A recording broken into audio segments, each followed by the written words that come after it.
It is homecoming weekend at Stanford, and these days Cardinal alums have nothing to whine about when it comes to their football team. Stanford has found a great rhythm. The Cardinal carry the nation's longest winning streak into today's game. They've won 14 straight, led by Heisman Trophy candidate Andrew Luck. Tonight, they face their toughest test of the season against the Washington team that is clearly fired up based on the Huskies' rocking team bus. Steve Sarkisian has led UW back into the national rankings for the first time in 2 years, led by his always smiling quarterback Keith Price, who's emerged as a Heisman Trophy contender himself. It's a huge game in the Pac-12 with national implications. It's Washington and Stanford.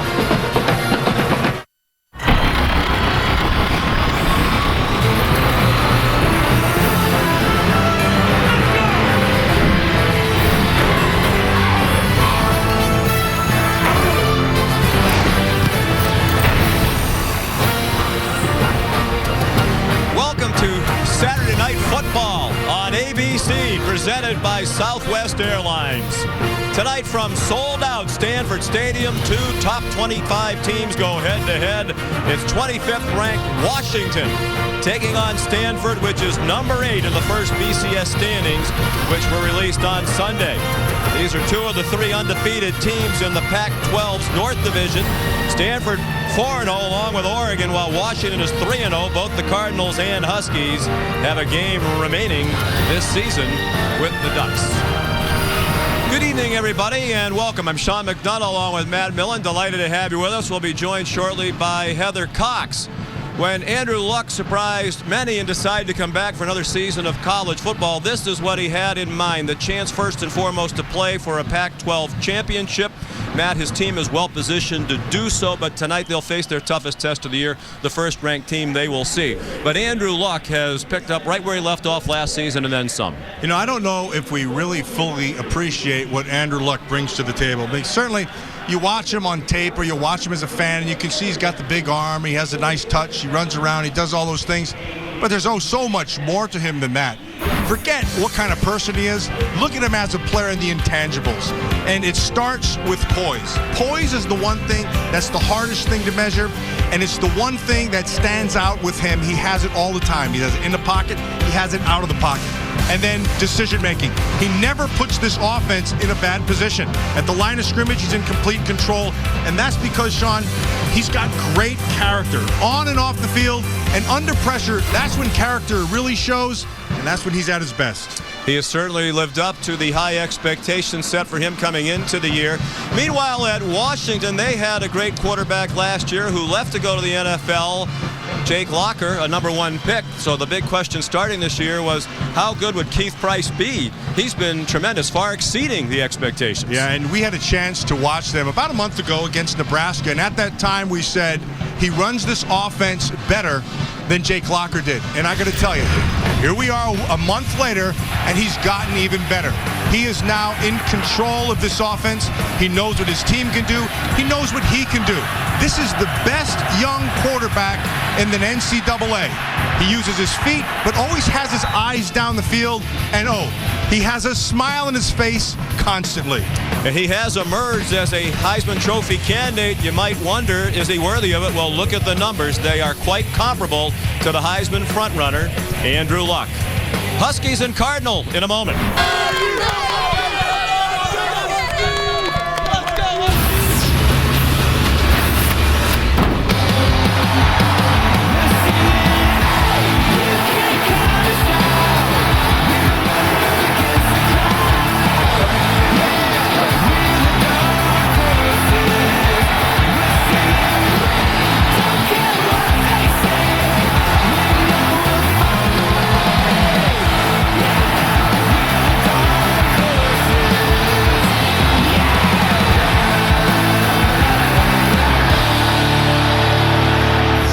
The Nissan pregame shift is next after this message and a word from our ABC stations.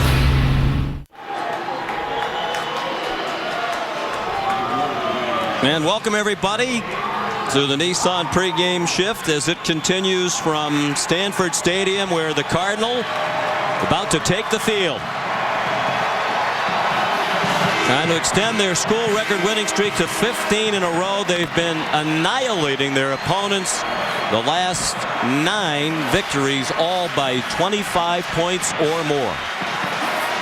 This has been the Nissan pregame shift. Kickoff is coming up from Stanford after this look into Nissan's Heisman House.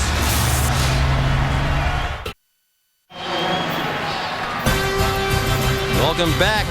The 82nd meeting all time between these two schools in a rivalry that dates back to 1893. Stanford hammered Washington and Seattle last year 41-0 as the Huskies had just 107 yards of offense, the 3rd straight win in this series for the Cardinals. Steve Sarkisian said that was rock bottom as far as he was concerned. His program turned it around almost immediately. Stanford won the toss and received the kick from Eric Folk. Here's Ty Montgomery, weaving his way out across the 20-yard line to the 24. Driven back by Thomas Tatogi. Here's Heather Cox. Sean, Washington is definitely using last year's shutout for extra motivation. In fact, that 41-0 drubbing was so bad that head coach Steve Sarkisian told us this week that it was by far the worst offensive performance he's ever been associating with, adding that was definitely rock bottom. It really was a time to reassess who we were, what we were about, and what we've done. And that game was definitely a turning point, Sean. Indeed, Washington has a 9-2 record since that dismal day, leading both coaches to say they believe that today's matchup will be a much different story. There's Andrew Luck under center for the first time tonight. And some trickery right away. It could flip to Chris Owusu, their speedy wide receiver, with blockers out in front. Inside the 40. And finally knocked out of bounds at the 31-yard line by Princeton Fuimaono. We welcome those of you expecting to see Texas Tech and Oklahoma. They're in a weather delay. We welcome you to beautiful Stanford, California, where there's no chance of a weather issue tonight. Temperature near 80 degrees, not a cloud in the sky. 45 yards on the first play from scrimmage for Stanford. Cardinals 6-0. They have started slowly on occasion this year. That's been a point of emphasis to get off to a better start tonight. Stephon Taylor, their leading rusher, ahead for a yard, and that's all. Let's take a look at tonight's impact players. Taylor averaging 93 yards per game. That's 4th in the Pac-12. And Kobe Fleener, one of 3 tight ends who play on the field together a lot. He runs like a wide receiver, even at 254 pounds, and you already saw what Owusu can do. He's their speed receiver. Took a shot up high last week at Washington State and was woozy. Left the game in the first quarter, but did practice this week. And they think Owusu's 100%. 2nd and 9, Stanford. At the Washington 30. Taylor again. First down and powering his way down inside the 15 to the 13-yard line.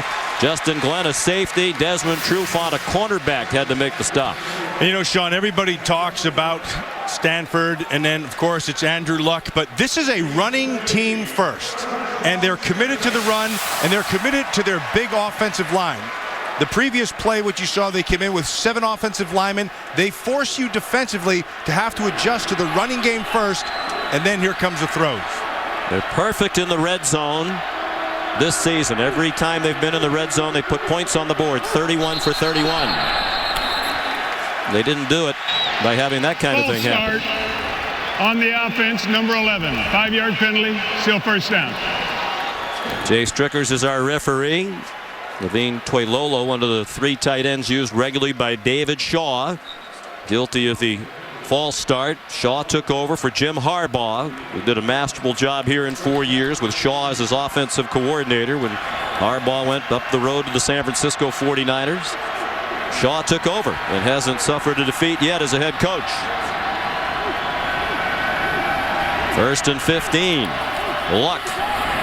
Quick throw to Ty Montgomery, talented true freshman, and a good tackle in space by Sean Parker, starting safety for Washington. Washington defense that has struggled this year against the pass in particular. Up front, they have one of the best interior defenders in the country in Alameda Ta'amu. Mort Dennison is the leader of the defense, leading tackler, that middle linebacker, guy who gets them lined up And that'll be a challenge tonight against the variety of formations they'll see from Andrew Luck and the Cardinal. Luck in the pistol. Stephon Taylor behind him. Zach Ertz, one of those 3 tight ends, went in motion. All 3 tight ends on the field right now. Throw back to Taylor inside the 10.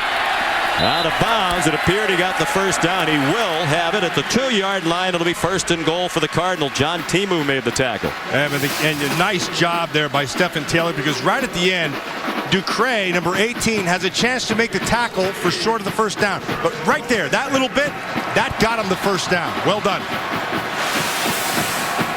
Entering today's action, only 2 other teams in the country were perfect in reaching the red zone this season. Western Michigan and Ball State. Jeremy Stewart, number 34, is their goal line specialist, and he powers into the end zone. Touchdown, Stanford. An impressive and very easy opening drive. Steve Sarkisian, the head coach of Washington, knew the game was really going to be on his defense's shoulders. And that is not a good sign for Washington. Washington just 73rd in the nation in total defense and 116th out of 120 against the pass. The extra point up and good by Jordan Williamson. Stanford has now scored first for the 19th time in their last 20 games.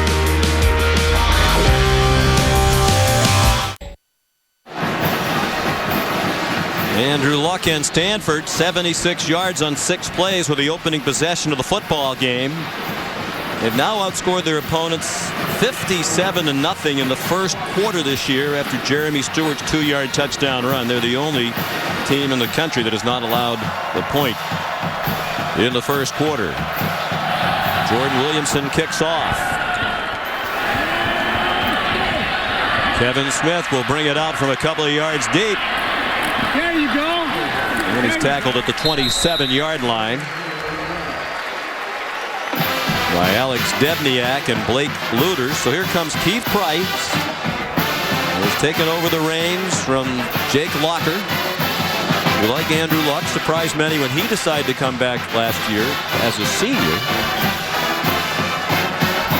Many people were surprised that Luck came back, because Jake Locker might have actually hurt himself by staying through his senior year with the way his stock dropped off slightly. Didn't hurt him all that much, though. He was still a first-round pick by Tennessee. But Price is playing at a high level as the new trigger man for Washington, in trouble off the first snap and taken down by Jarek Lancaster.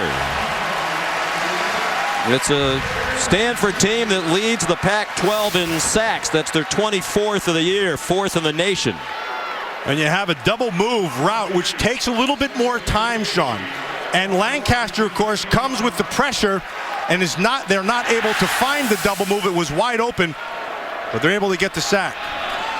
Lancaster stepped in as a starter when they lost their best defensive player, Shane Scove, in week 3 against Arizona with a knee injury. Price on 2nd and 18. Throws back to Chris Polk, their fine running back. He weaved ahead for about 6 yards. Did well to get that. Michael Thomas made the stop with Pat Masafilo. Chris Polk, 2nd in the Pac-12 in rushing and 7th in the country at 121 yards per game in this conference, behind only LaMichael James. Austin Safarian-Jenkins is a great talent, true freshman tight end who can stretch the field, averaging 16 yards per catch, and their leading wide receiver is Jermaine Kearse. They're going with 4 wides, and if they're going to make this thing work, they've got to be able to protect Price. That's the whole key to this whole offense. See a variety of personnel groups and formations, motions and shifts from Washington. Quick hitter and a complete pass to James Johnson. Looks like he's going to get a favorable spot. Looked from here like he might have bounced to that yellow line, but they're going to mark it right on the yellow line, and Jay Stricker says it's a first down. You know, one of the things you'll notice right away, Steve Sarkisian is one of the best play callers. We got a great spot there. Yeah, he did. It's pretty healthy. He's one of the best play callers in the NCAA. And he knows this team.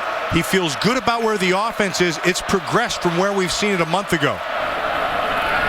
And off to Polk. He's in trouble immediately and driven back by Matt Masafilo. Part of that three-man defensive line. They play a 3-4 defense as their base. Their impact players on defense include Chase Thomas, who leads the Pac-12 in sacks and is 8th in the country in that category. Michael Thomas is their defensive captain, moving from free safety to strong safety tonight. They're without Delano Howell, their usual starting strong safety, out with a hand injury. Second down, 12. Washington from its own 35, and an incomplete pass in the direction of Jermaine Kearse, who got a piece of it. Michael Thomas had the coverage. Stanford's offense gets most of the headlines, but the Cardinal defense ranks as one of the best in the country, leading the Pac-12 in 7 defensive team categories. Not a real big group, Sean.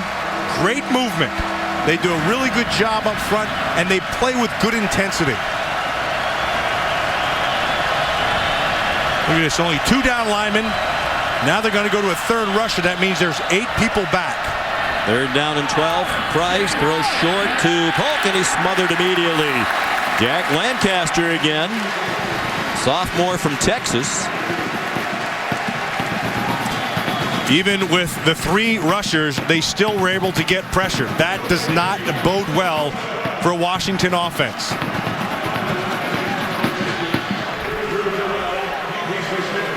Kyle Rasp on the punt. Senior from Seattle. A low kick and a fair catch made by Drew Terrell. 39-yard punt. Andrew Luck and the Stanford offense back on the field right after this.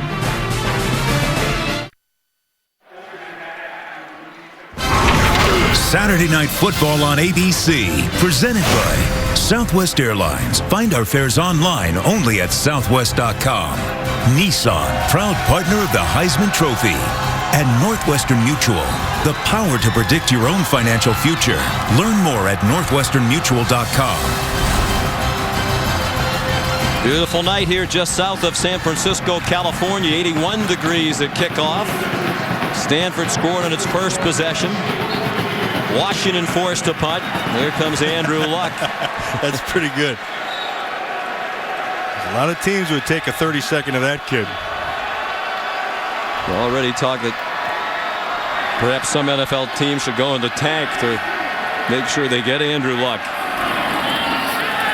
Highly touted and living up to it in every way. Throws on the run. Caught by Griff Whalen, one of his roommates, who lost the ball on the tackle by Sean Parker. They ruled him down at the Washington 41. Luck right on target, and another big gainer for Stanford. Sean, I want you to see 2 things. One was patience. Patience to be able to let it develop, and then 2, decision making. We talked about it at the top. He had a chance to go underneath, but he also saw he had Whalen down the field. He took the big one. And the physical talent's pretty good too. Not too shabby. Perfect throw right on the run, right on the money, 32 yards. Talking about Jake Locker's experience.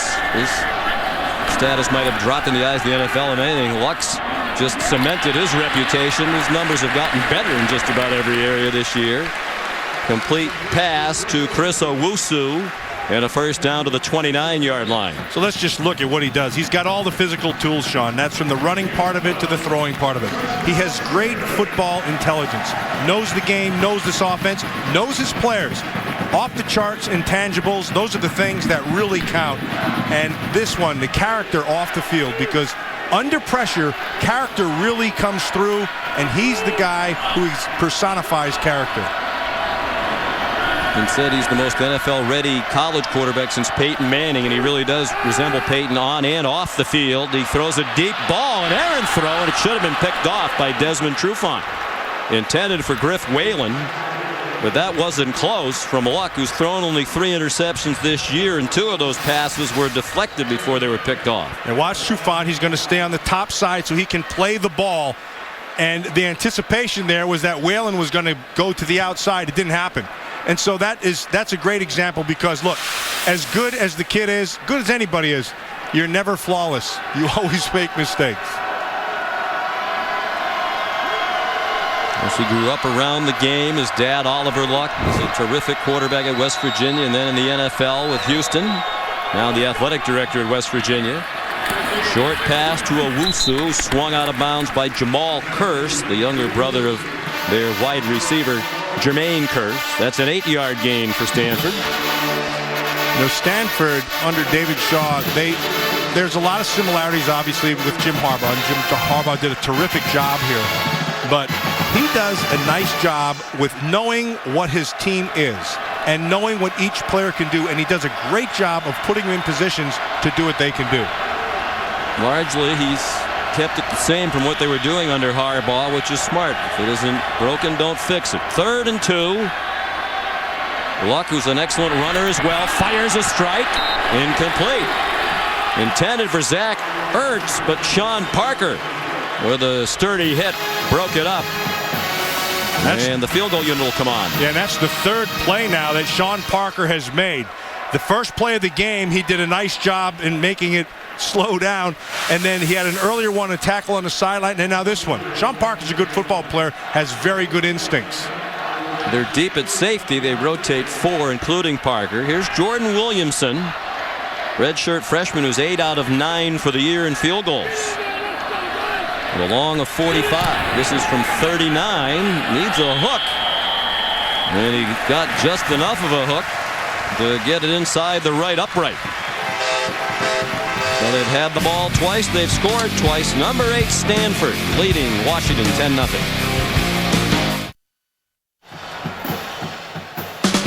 This week on ESPN Monday Night Football, the Baltimore Ravens and their stifling D head to Jacksonville to take on the Jaguars. The Ravens and the Jags.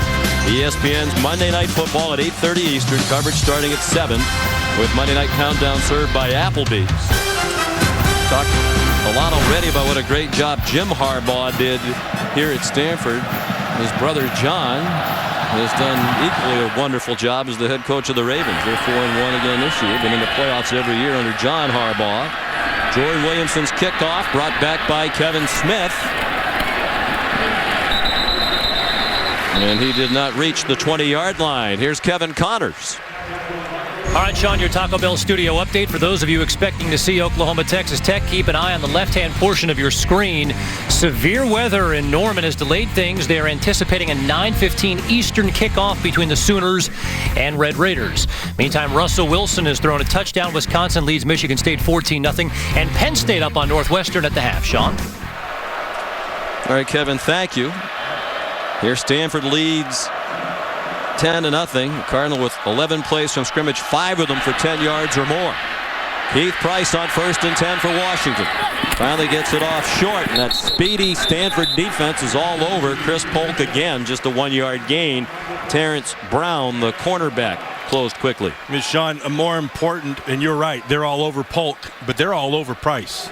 And if this offensive line doesn't get settled down and handle this pressure from Stanford, we're not going to be able to see what Price can do. Now, he can buy some time. They're going to have to start moving the pocket and get him away from some of that pressure. But Price, I hope we get to see now what I've been watching on tape, because this kid's a good player. Take the handoff to Polk. Quick pass to Jermaine Curse, but again, the speed, team speed of that Stanford defense evident. And he stopped at the 27. It'll be 3rd and 4. Here's Heather. Guys, we will need to keep a track of that Stanford pressure, because Steve Sarkisian admitted that quarterback Keith Price is still hampered by a sprained left ankle, and that Price isn't moving around as well as normal. He's got a nagging little hitch, and he's not running or moving the way that he'd like. In fact, so much so that lack of mobility is changing Sark's play calling at times. Something to keep an eye on. He injured his ankle 2 weeks ago in the first quarter of their win over Utah. Had knee issues earlier in the year. Those are no longer a problem. On 3rd and 4, another short pass. Missed tackle allows Devin Aguilar to get the first down and much more. Aguilar, this is on him completely. They throw short of the first down, and then I want you to watch. There's 2 ways to finish. How to finish at the end on the pass rush, well done. And then finish right here as a runner. Extremely well done. Lowers the shoulder and picks up the first down. Missed tackle by Johnson Batamosi, the cornerback, who's their leading tackler for the year. 13-yard gain, longest of the game for Washington. Chris Polk, a hard-earned 3 or 4 up the middle, taken down by Chase Thomas. You know, Sean, when we were watching tape, and the one guy who jumped off the tape was Chase Thomas. And one of the things that you see across the board with this Stanford defense, he's the guy who champions all that. It's awesome effort, great intensity, and they come play after play after play. I mentioned earlier, they're not the biggest, but they do a great job of never quitting. Great motor. Wildcat snap. Jesse Collier keeps it. He's the backup running back behind Chris Polk. He got just a yard. And now Price will come back on for a third down play. Both of these teams for the year 51% on third down, tied for the tops in the Pac-12 and among the best in the country, tied for 9th in the country coming in. Protection is the key for Washington. Pressure is the key for Stanford. Third down and 6, under 4 minutes to go, first quarter. Farian Jenkins, the tight end, went in motion, and it's a complete pass to Aguilar and a first down into Cardinal territory at the 46-yard line, where he's taken down by Michael Thomas. And so Stanford decides to bring some pressure, but nice job there of picking it up inside by Chris Polk. And because he's able to pick up the extra man, Price is able to be on target.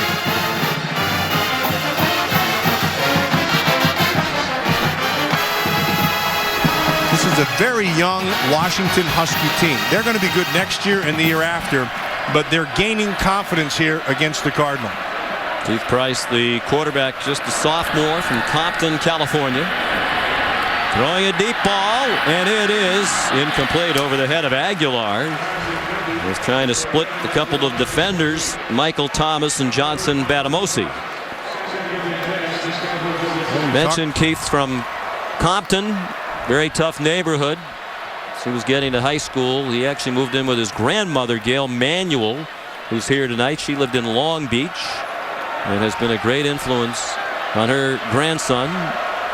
Worked hard for 35 years, just retired working at a rehab center in Downey, California, so she can travel around and watch her grandson play. What a nice young man he is. Here's Chris Polk off and running.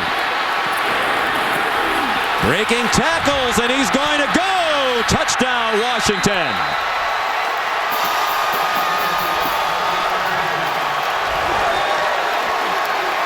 "46 yards for Polk."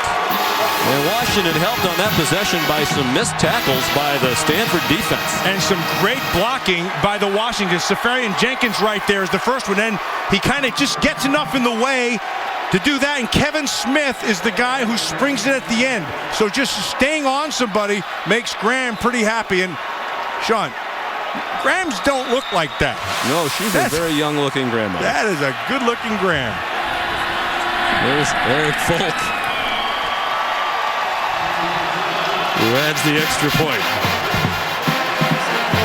Chris Polk caps an 80-yard drive with a 46-yard run.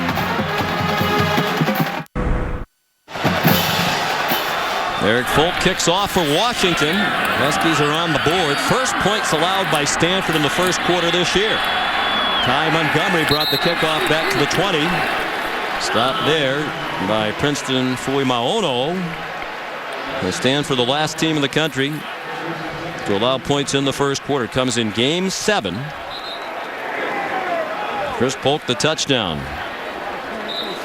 Good bit of running and a good bit of following his blockers. Good patience, Sean, to allow those guys to get in a position to be able to make the shield for him to make a big play. There's Andrew Luck. They've had the ball twice. They've scored twice, a touchdown and a field goal. Stephon Taylor, the tailback. He gets the call on first down to the 24 for 4. Tackled by Justin Glenn, the safety. One of the things that Stanford does extremely well with Oliver Luck is they usually, I'm talking about his dad, Andrew Luck, is they put themselves in a position with numbers. Like right now, they have 7 offensive linemen. They're heavy on this side.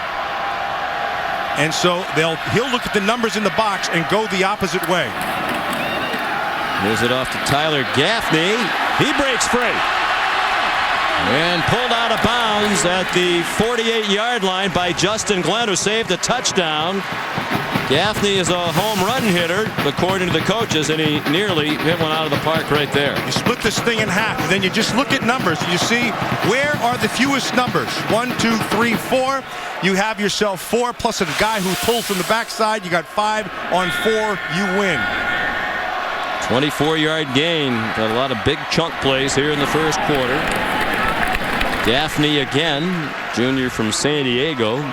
Went up just short of the midfield line. Oliver Luck is here tonight, Andrew's dad.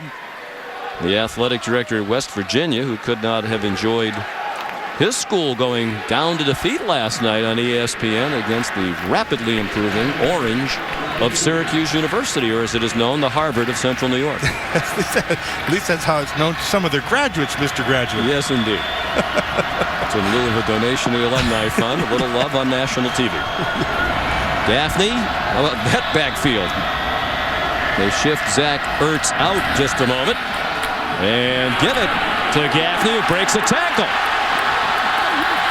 Well, they say he's a big playmaker, and he's living up to it. To the 21-yard line goes Gaffney. Will Schamberger, another part of that deep safety core for Washington, made the tackle after a 30-yard run. Now, what happens is you're going to have a free hitter.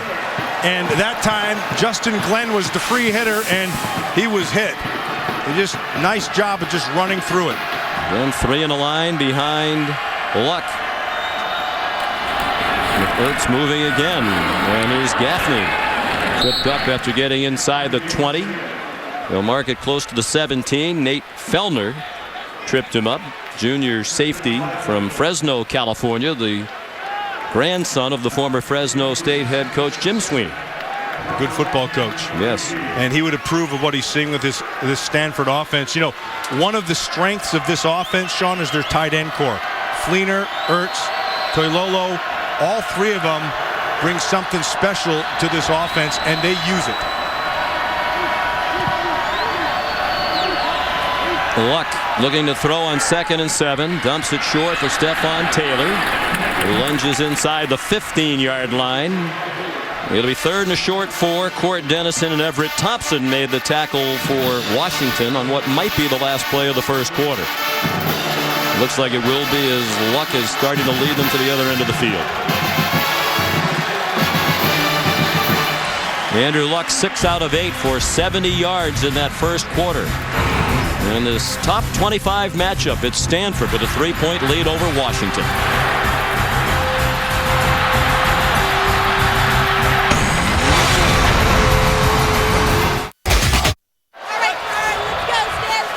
Welcome back to Saturday Night Football on ABC, presented by Southwest Airlines. Stanford leading Washington 10-7 as we continue Dr. Pepper's road to the championships. Both of these teams eyeing a Pac-12 championship. Stanford leads 10-7 after a quarter. 3rd down and 4.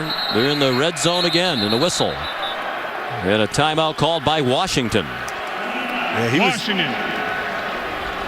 It's Nick Holt, the defensive coordinator. A lot on his plate tonight, trying to defend this talented Stanford bunch that throws so many different looks at you. Well, he knew he had a problem right there. They're looking at this as a big 3rd down. If they can hold him to a field goal, that's going to be a huge play for him. And so they came out in trips. They motioned back. Luck saw that he had man coverage going through, but they were backed off on the left side. And Nick Holt quickly hit the timeout to get them back into where he needed them to be. Holt and Sarkisian believe their defense has played better in recent weeks. But there are questions about just how good both of these teams are, because neither one of them has played a particularly rigorous schedule. We'll know a lot more about just how good these two teams are tonight. After the timeout, 3rd and 4 again. Luck. Quick pop. Griff Whalen all alone. And lunging for the goal line They're going to mark him down inside the 1. Gregory Ducray tackled him just short of the end zone. So this time they come out and they spread him. And Luck sees immediately that they're in a zone. And so the outside receiver runs him off, and defensively they give. So Luck just takes what he gives him. It's just stealing underneath, and Whalen with a great effort. His knees down before he got it across the goal line. Good spot by the officials.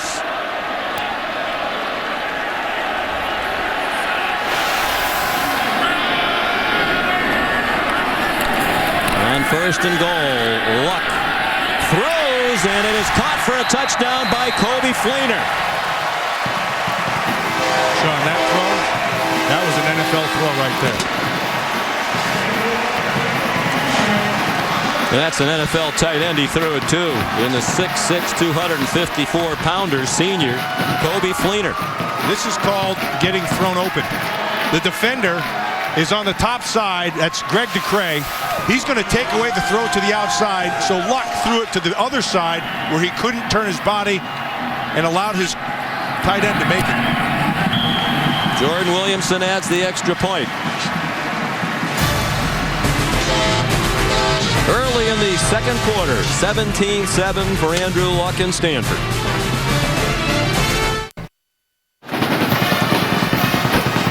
Stanford has already had 8 plays from scrimmage of 12 yards or more.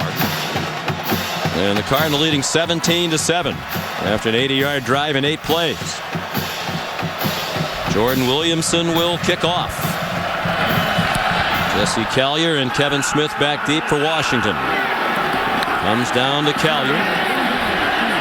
These have been the 2 best kickoff return teams in the Pac-12 this season, but the coverage has carried the day tonight. Jeff Mencken made the tackle. Here's a look at our Southwest Airlines playbook. Once you watch Greg Ducray, he's on the top side. He actually plays this thing pretty well. Fleener is going to get to the top side, and Ducray tries to defend 2 guys, and he waits for his linebacker to give him some help. There goes Fleener to the top side. See how he tries to help until Kirsch comes. He takes away the anticipated throw, but the quarterback, who sees the coverage, comes back to the other side, back shoulder, throws him open, 6 quick. On the kicking team, number 19, 15-yard penalty, first down. It's on the kicker, Jordan Williamson. He's a rough one.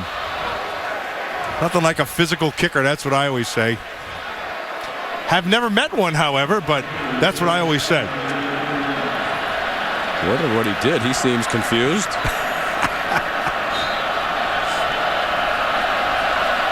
So a break for Washington. The ball comes out to the 31-yard line. Chris Polk powering through a tackle. 8-yard gain to the 39-yard line. Jarek Lancaster made the stop for the Cardinal. Chris Polk is a player, Sean, we saw about a month ago, and you could see he wasn't quite right yet. He had a little knee surgery done prior to the opening of the season, and he was just starting to come back. But since that time, he has gotten better and better. This is one of the players in the NCAA. Not a lot of people know about him. He's really a good football player. Second all-time leading rusher at Washington, behind only Napoleon Kaufman. Polk again burst through the hole across midfield. He might go. One man to beat. Browning had the angle and did not get him. Touchdown, another long TD run by Polk. 61 yards.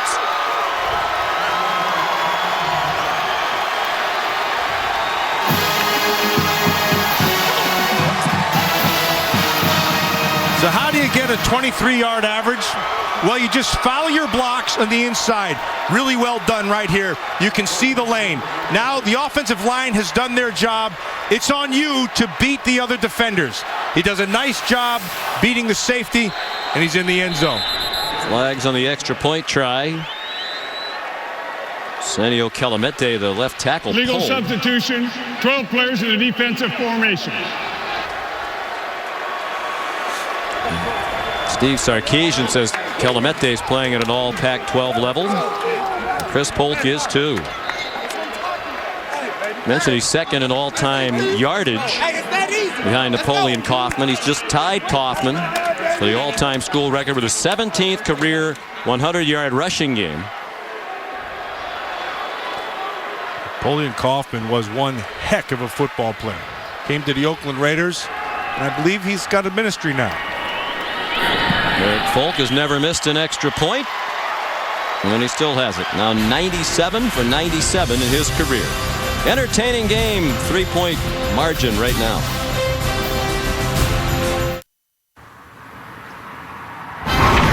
Saturday Night Football on ABC, presented by Southwest Airlines. Find our fares online only at southwest.com. The 2011 Ford F-150, built Ford tough. And Red Lobster, where we seafood differently. Just a couple miles down the street from Stanford Stadium in nearby Mountain View, the Computer History Museum, the world's leading institution exploring the history of computing and its ongoing impact on society. A lot of the great advances in that area have been made right here in this area, down the Silicon Valley. Eric Folk kicks off down to the 8-yard line, and Ty Montgomery, who brought one back for a touchdown last week at Washington State. He's down to the 30-yard line here in the arms of Will Schamberger. Here's Kevin Connors. All right, John, Taco Bell studio update. It had been all USC through the first 26 minutes in South Bend. The Trojans led 17-0 until Andre Haderi, 96 yards on the kickoff return, and a flicker of life from the colder than usual Golden Domers. 17-7 SC leads. Sean? Yes, under the lights in South Bend tonight. First time ever that game's been played under the lights in South Bend.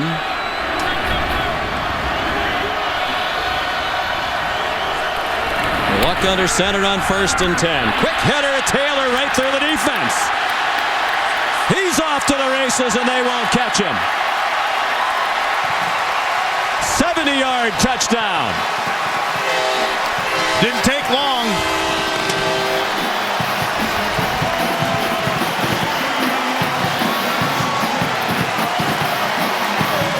John, they came out in their 7 linemen. They call it their Hulk package. And it's all big bodies. And again, it's up to Andrew Luck, to put him in. I know Oliver too well. To put him in the right play. And he did it yet again. Here's Jordan Williamson adding the extra point. So the long run by Polk answered immediately on this scamper for a touchdown by Stephon Taylor, the junior from Mansfield, Texas. See those lines? Those are all offensive linemen. There are 7 of them in there. And that's your big Hulk package. And then you bring another lineman over to the 5 side. That gives you 6. And then that's poor job on the defensive side with the linebackers. You have to be able to control gaps. They weren't able to do it. Dennison just got out of the way. Court Dennison 31. And then it's off to the races. I think it's become clear, Matt, if Washington is going to pull off the upset tonight, they're going to have to outscore Stanford and win a shootout, because their defense hasn't been very good this year against far inferior competition to what they're facing tonight against this Stanford bunch. You know, Sean, you and I were talking about that this morning at one of our meetings, that's what it would have to be. It was going to have to be high scoring, and in order for them to do that, their offensive line was going to have to pick it up. Defensively, they were going to struggle. We kind of knew that. So their offensive line had to pick it up in terms of protection. They've run the football here pretty well. Let's see what happens. Williamson kicks off. Hopefully for Stanford, he'll behave himself after this kickoff. Jesse Collier out to the 22-yard line. Blake Luter's the tackle. Let's take a look at our Pacific Life game summary. A lot to summarize already. 283 yards of offense for Stanford, and most of it on the ground. As you said earlier, they consider themselves a run-first team. About 53% of their plays this year have been run.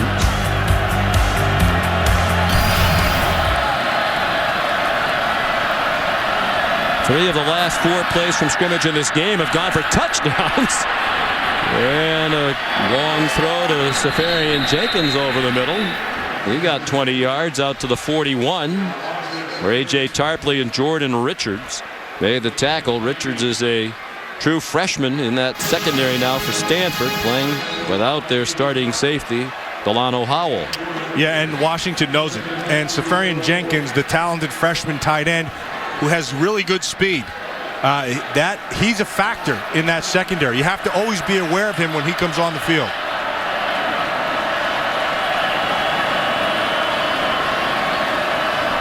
Five receivers for Keith Price out of the shotgun. Four-man rush. Kason Williams, highly recruited true freshman. His first catch of the night.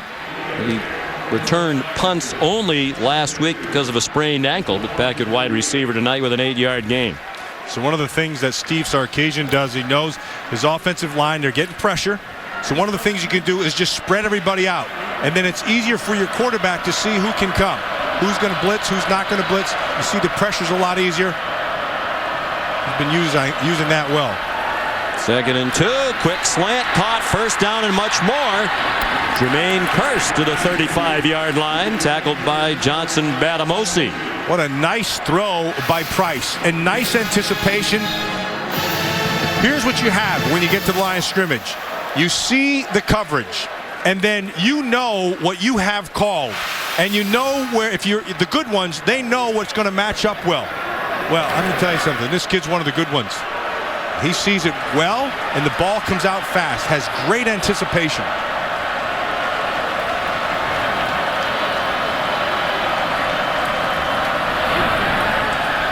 Price zips one, and it's dropped by Kearse inside the 15-yard line. You only have so many opportunities, and you have to be able to take advantage every single one. Kearse is going to run. That's a nice little route that he's run. The difference between the play, make the catch. Lancaster had the underneath coverage, Sean, so he threw it to the other side of him. That's well done by Price. Washington with 7 first downs already. That matches the total they had for the entire game last year in Seattle, where they were shut out 41-0. Cross midfield only once in that game. Price, a little bit too long for James Johnson, with Johnson Batamosi running in coverage. 3rd down and 10 to come. Well, Derek Mason and Jason Tarver are the co-defensive coordinators for Stanford, and they are not afraid to dial up pressure, Sean. That time they brought off the corner, they brought a blitz. They've been bringing linebackers. They're not afraid to move the defensive front and have them in concert with their linebackers and secondary on blitzes. They do a nice job. That's Derek Mason. He's upstairs. Jason Tarver's on the field. 3rd down and 10. Price gave it off inside to Polk, and he has the first down. What a great call. Sure was. Sarkisian dials up a run on 3rd down and 10, and they get 11. So we talk about the quarterbacks with anticipation. Play callers have to have great anticipation, and he does. He expects that they're going to get pressure from the outside, so he's going to break it back to the inside. He knows you're going to get pressure up the field. That's an excellent call and good execution by the offensive line. And Polk. It's 4 straight 3rd down conversions now for Washington. 4 minutes into the 2nd quarter. Stanford leading 24-14. Washington driving again. Price, the quick set. James Johnson taken out of bounds after a 2-yard gain by Terrence Brown and Jarek Lancaster. Sean, looks like right now the offensive line of Washington, as they go to their hurry up and their pace increases, the offensive line is settled in and kind of starting to figure out what the Stanford defensive front's giving them.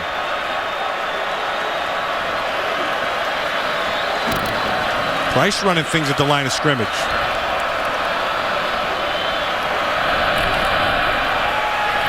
Kept it this time, then swings it out for Devin Aguilar, and there's a flag down as he was chopped down with a first down. Jordan Richards made the tackle, but there was a flag thrown. I believe it might be a holding penalty against Washington. Holding on the offense, number 8. 10-yard penalty spot on the foul, still 2nd down. Tevin Smith, sophomore from Compton, California, called for the hold. You see right. Oh, wow. Really?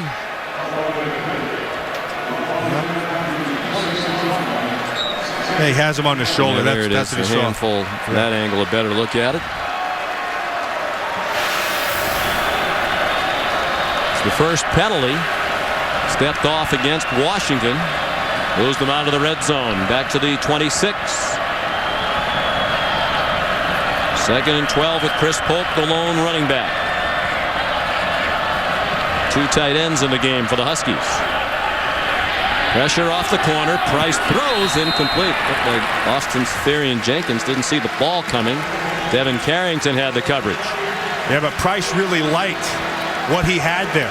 He liked Seferian-Jenkins on that coverage, and he knew he was also going to take a shot because they came off the edge. Chase Thomas came free. He stood in there and delivered the nice throw. Big third down here for Washington. They're 4 out of 5 on third down. They've converted the last 4, including that third down and 10 moments ago. 5 wide receivers, 3 to the right of Keith Price.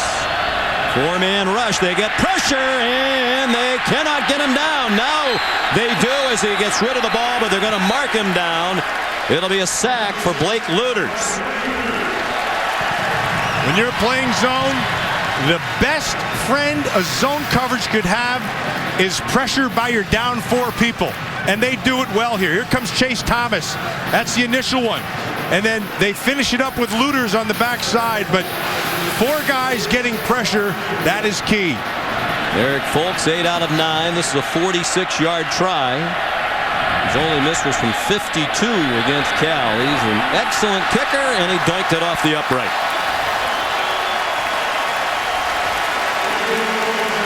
And that's big. It would have been a 1-score game. And with the way Stanford is marching up and down the field against the Washington defense, the Huskies need to score whenever they can.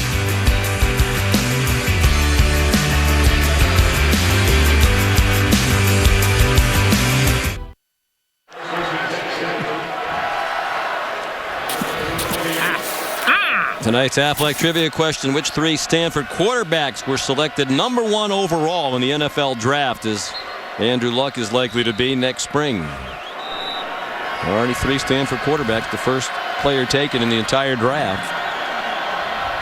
1st and 10 for Luck and the Cardinal from their own 28.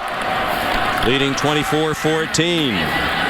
Stephon Taylor gets 2 yards. Here's Heather Cox. Sean, Washington defensive coordinator Nick Holt spent the entire series working with the secondary, especially cornerbacks Gregory Ducray and Quentin Richardson. He was full of questions, asking his DBs, who has the corner route? Do your job. You don't press and cover. That's what we do. Why are we late? Why is our coverage so soft? He finished by yelling, you are playing scared. Shake it off. We'll see if they play with more confidence here.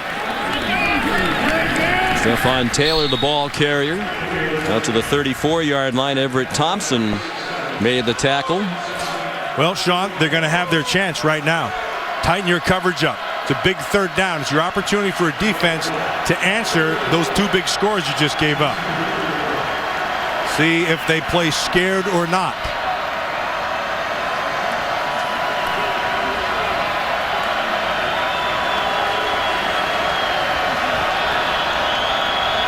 Third down and 4. Sitting in the zone. Luck couldn't find anybody. Is going to try to run for it and has the first down across the 38. And that is a part of his game that goes perhaps underappreciated. He is a terrific runner. Has rushed for over 850 yards in his career. And the Washington people know that because he had his career high rushing total against them last year. Went for 91 yards, including a 51-yard touchdown. Well, how about when he was telling us about he used to like to get a good hit to start the game just because it made him felt pretty good. Then he started to realize that maybe that's not such a good idea. So the more I play football, the more I really don't need that sturdy hit to get me fully engaged in the game. Hand off to Taylor. Another nice quick move and an 8-yard run, and here's Kevin Connors. All right, Sean, here's a look at your ESPN primetime pulse. Those of you awaiting the start of the Oklahoma-Texas Tech game, they're expecting a 9:35 Eastern kickoff over on ESPN. It's Wisconsin, a 14-9 lead on Michigan State. And ESPN2 Alabama getting all it wants from Tennessee, a 14-6 lead. Early third, Sean. All right, Kevin, thank you. 2nd and 2. And that line behind Luck again. And once again, they move Ertz. And give it to Taylor. Into the secondary again. Finally run out of bounds by Justin Glenn and Quentin Richardson. And Nick Holt might have some more questions for his secondary when they come back to the sideline. Well, he just better ask what's going on up front. There's 54 Yankee, 55 Martin. They are just getting on people and mauling them. Nice job by Tyler Gaffney. It's just well done all the way around. Zach Ertz, number 86, you've seen him. They're winning the line of scrimmage. Tyler Gaffney slithers ahead to the 25-yard line. Court Dennison made the tackle. Stanford has scored every time it's had the ball tonight. We're approaching the red zone again. You see that 6 rush 0 pass? That means sooner or later, here comes the play action. You want your linebackers and safeties coming down hard, and then here comes the fake. They get to the next level, and then Luck takes advantage of it. Another run for Gaffney. It was interesting talking to the offensive coordinator, Pep Hamilton, yesterday. He said we want to start the game as a power running team. And then we want to go to our passing game, a lot of play action passes, throw for about 300 yards. And then we want to finish the game as a power running team after we've worn the defense out. And that all comes from Jim Harbaugh. When Harbaugh got here, he gave this group some toughness. And he's doing the same thing with the 49ers right now. And Pep Hamilton, you see him right there, he latched onto that and he's running with it. Jeremy Stewart came in and then shifted out wide to the left. Luck on 3rd down and 4 from the 23. Throws it immediately to Chris Owusu. Flag throw. Might have been a face mask as they took the helmet of Owusu off. Trufant and Parker on the tackle. Owusu's the one guy who has some good speed. And Trufant got all that face mask. And like you say, he just took the helmet right off him. Personal foul, face mask on the defense, number 1. Penalties before it's half the distance to the goal, automatic first down.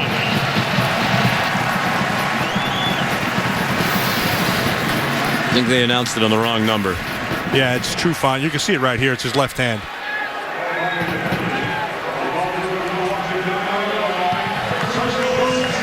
He's the younger brother of the Seahawks, Marcus Trufant. 1st and goal for Stanford, trying to build on a 10-point lead as we approach 5 minutes left in the first half. Pistol with Stewart behind Luck. Luck keeps it. Flag thrown at the line of scrimmage. In the area you'd expect a holding call.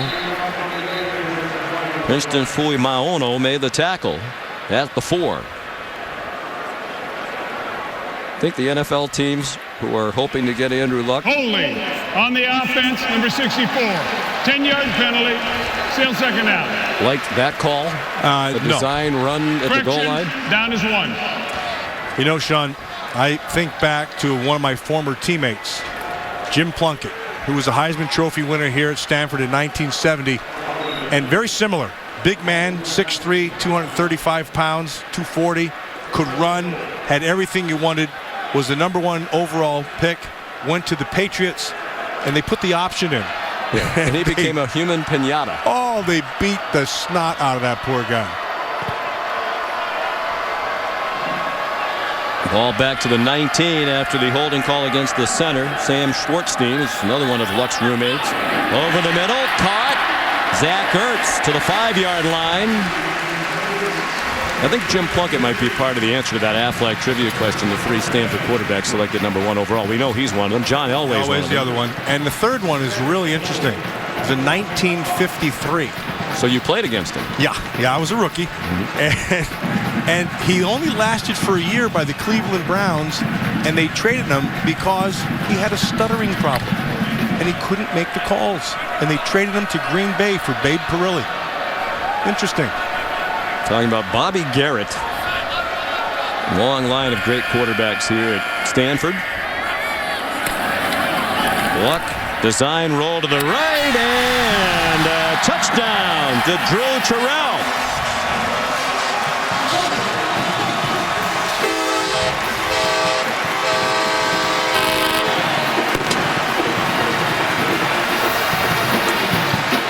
Every time you watch Andrew Luck, he's just so impressive. He puts the ball where it has to be. He's highly accurate. He throws a very catchable ball.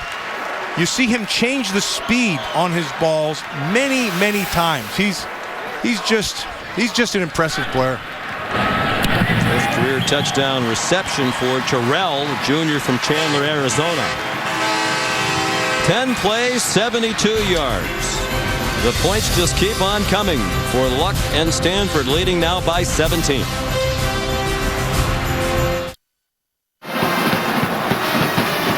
Time now to answer tonight's Athletic Trivia question. Which 3 Stanford quarterbacks were selected number 1 overall in the NFL draft? John Elway, Jim Plunkett, and Bobby Garrett. You can see on your screen some of the other great quarterbacks. John Brody, Frankie Albert back in the late 30s and early 40s. Recent years, guys like Trent Edwards and Turk Schonert. Andrew Luck just moved past John Pay for 3rd all-time in passing yards at Stanford with more than 7,700. Jordan Williamson's kickoff to Kevin Smith. He brought it back out to the 38-yard line. Tackled by Jarek Lancaster. Here's a look at the night Andrew Luck's had so far. Well, we talked about him to start with his decision-making, and he is not disappointed. And then we talked again about his accuracy, and he is not disappointed. And then we talked about his ability to throw on the run and change the velocity, and he's not disappointed. Sean, this kid's just got it. I mean, we should just enjoy him. He's the Peyton Manning of the NCAA. Chris Polk carries and fights for every yard. He got about 8. Here are his numbers tonight with the 180s up to 7,740 career passing yards. 3rd all-time at Stanford behind only Steve Stenstrom, who has more than 10,500. And the great John Elway. And what a lot of people don't know, there was a lot of hoopla about he came back this year, so I think people think he's a senior. He's a junior in football eligibility. He redshirted his first year here. Jim Harbaugh said that was a hard decision to make because he knew Luck was his most talented quarterback, but he thought Luck would benefit from sitting out a year. So he could come back again, but he's not going to. Chris Polk carries for a 1st down. And you mentioned Peyton Manning, right? And I think he's the comparison that's most frequently made with Luck. I had the great privilege of broadcasting a lot of Peyton Manning's games when he was in college at Tennessee, and he was fantastic. Right. But to me, at this point in his career, as a college quarterback, Andrew Luck is better than Peyton Manning was in college. And I don't say that lightly. And with all due respect to the great Peyton Manning. And with great reason, Sean. I mean, he shows it every week. And they are a lot alike. That's why the comparisons are valid. Price to Safarian Jenkins, who comes up a yard short of the 1st down. On and off the field. And they have the size, all the arm skills that you'd want. Luck's probably a better runner. And then mentally, as you pointed out, they have all the intelligence and the intangibles and the leadership and the ability to do all the stuff at the line. Luck's been calling his own plays for portions of their recent games. He's going to be a great player in the NFL for a long time. Barring a miracle, will be the first player taken in the next draft. Polk on 2nd and 1, stuffed for a loss. Back to the 41-yard line. Well, bring up 3rd down and 4.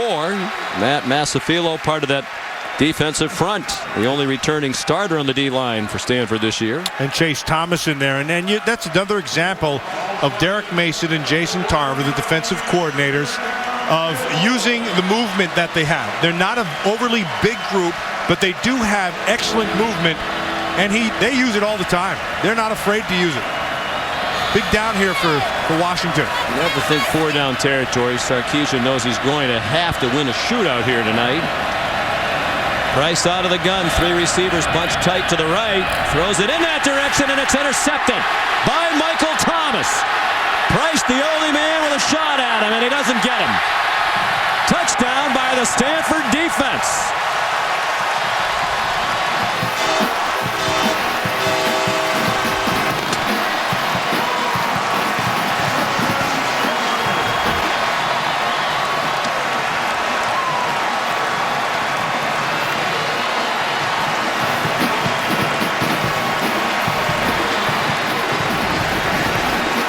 Great anticipation by Thomas. They came out with a set, Sean, that they tried to back you off as a defender in that bunch package. But it was the great anticipation.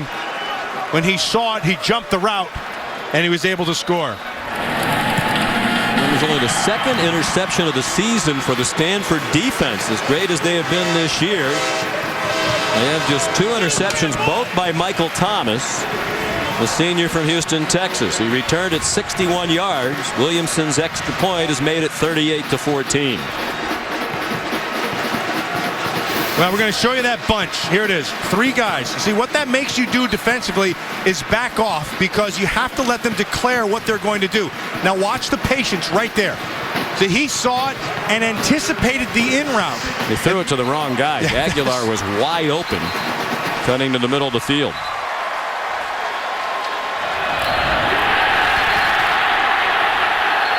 Andrew Luck, the other captain of this team, along with Thomas, celebrating the score by the defense. Well, we asked Michael Thomas about it yesterday. He said, how come you guys only have 1 interception as a team the whole year? He said, well, we get sacks. He said, we cover long enough that they can get a lot of sacks. We lead the conference in sacks. So, come on, that's kind of a lame story. You guys must not be able to catch. He said, oh, we can catch. And he caught that one. And, you know, he is right, Sean. The aggressive nature of the defensive coordinators. They'll send corners, they bring safeties, they do a lot of different things. They're multifaceted back there in terms of what they do. But that right there was just great anticipation and bringing it back. Jordan Williamson ready to kick off. 38 points. And the timeout called. Clock was running. I don't know why that was the case. Well, coming up at the half, stay tuned.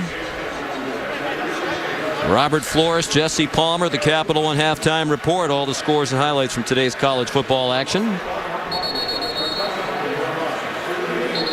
David Shaw with 38 points for the half, 28 in the second quarter, the most points Stanford has scored in a quarter this season. Matt, they're 6-0 with the great numbers on both sides of the ball, but only 8th in the first BCS standings. Computers certainly didn't appreciate the schedule. They defeated San Jose State, Duke, Arizona, UCLA, Colorado, and Washington State. Not exactly a murderer's row. So tonight was the game we thought we'd learn a lot about Stanford, and you have to like what you've learned. You're a Cardinal fan. And you get the feeling that they've just kind of been holding back. And I still get that same feeling. They present you some problems by formation because of those 3 tight ends. And this offensive line is a good offensive line. Jesse Callier, the kickoff return. He races out of bounds at the 25. After wrecking last week in Charlotte, Jimmy Johnson dropped from 3rd to 8th in the chase standings. Here's his long run to the top done with just 5 races to go. JJ's looking to bounce back this week, give points leader Carl Edwards a run for his money. The chase for the NASCAR Sprint Cup continues tomorrow at Talladega, with coverage beginning at 1 o'clock Eastern Time on ESPN, with NASCAR Countdown presented by Napa. And they're tightly bunched at the top with Edwards just ahead of Devin Harvick and Matt Kenseth. Well, whenever you see Talladega, all I can think of is shake and bake. I don't know if it'll work in this race, but it sure was funny when we watched it on his big screen. Jimmy Johnson, 5-time defending champion. That streak's in jeopardy. Keith Price, under a minute to go. 2 timeouts left for Washington. Varian Jenkins the catch and a first down, an 11-yard gain to the 36-yard line, tackled by Devin Carrington. They have to try to attack here and score. And they will have to quicken the pace in the second half when they come out again. Trying to surprise them with the run. Polk thrown down by Trent Murphy after a 3-yard gain, and Sarkisian will use the timeout, leaving him with 1.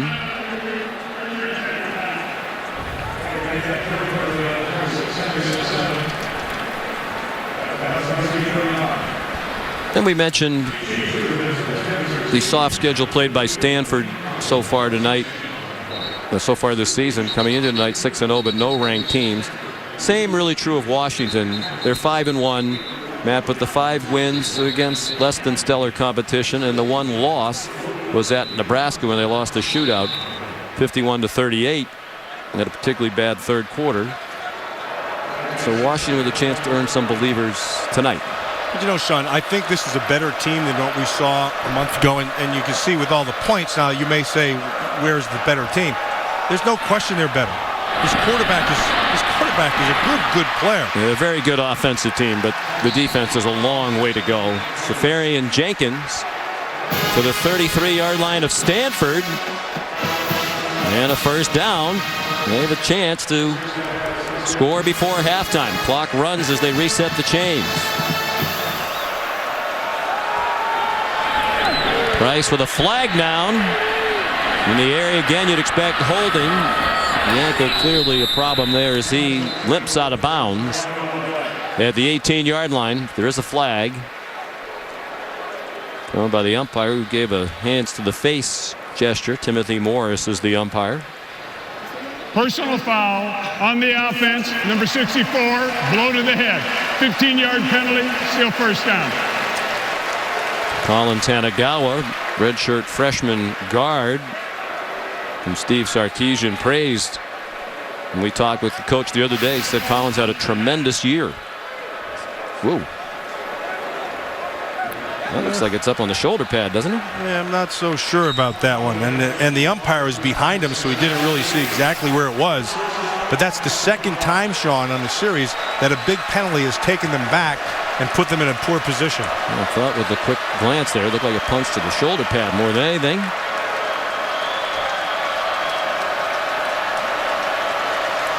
We're back at the 48. They blitz off the corner.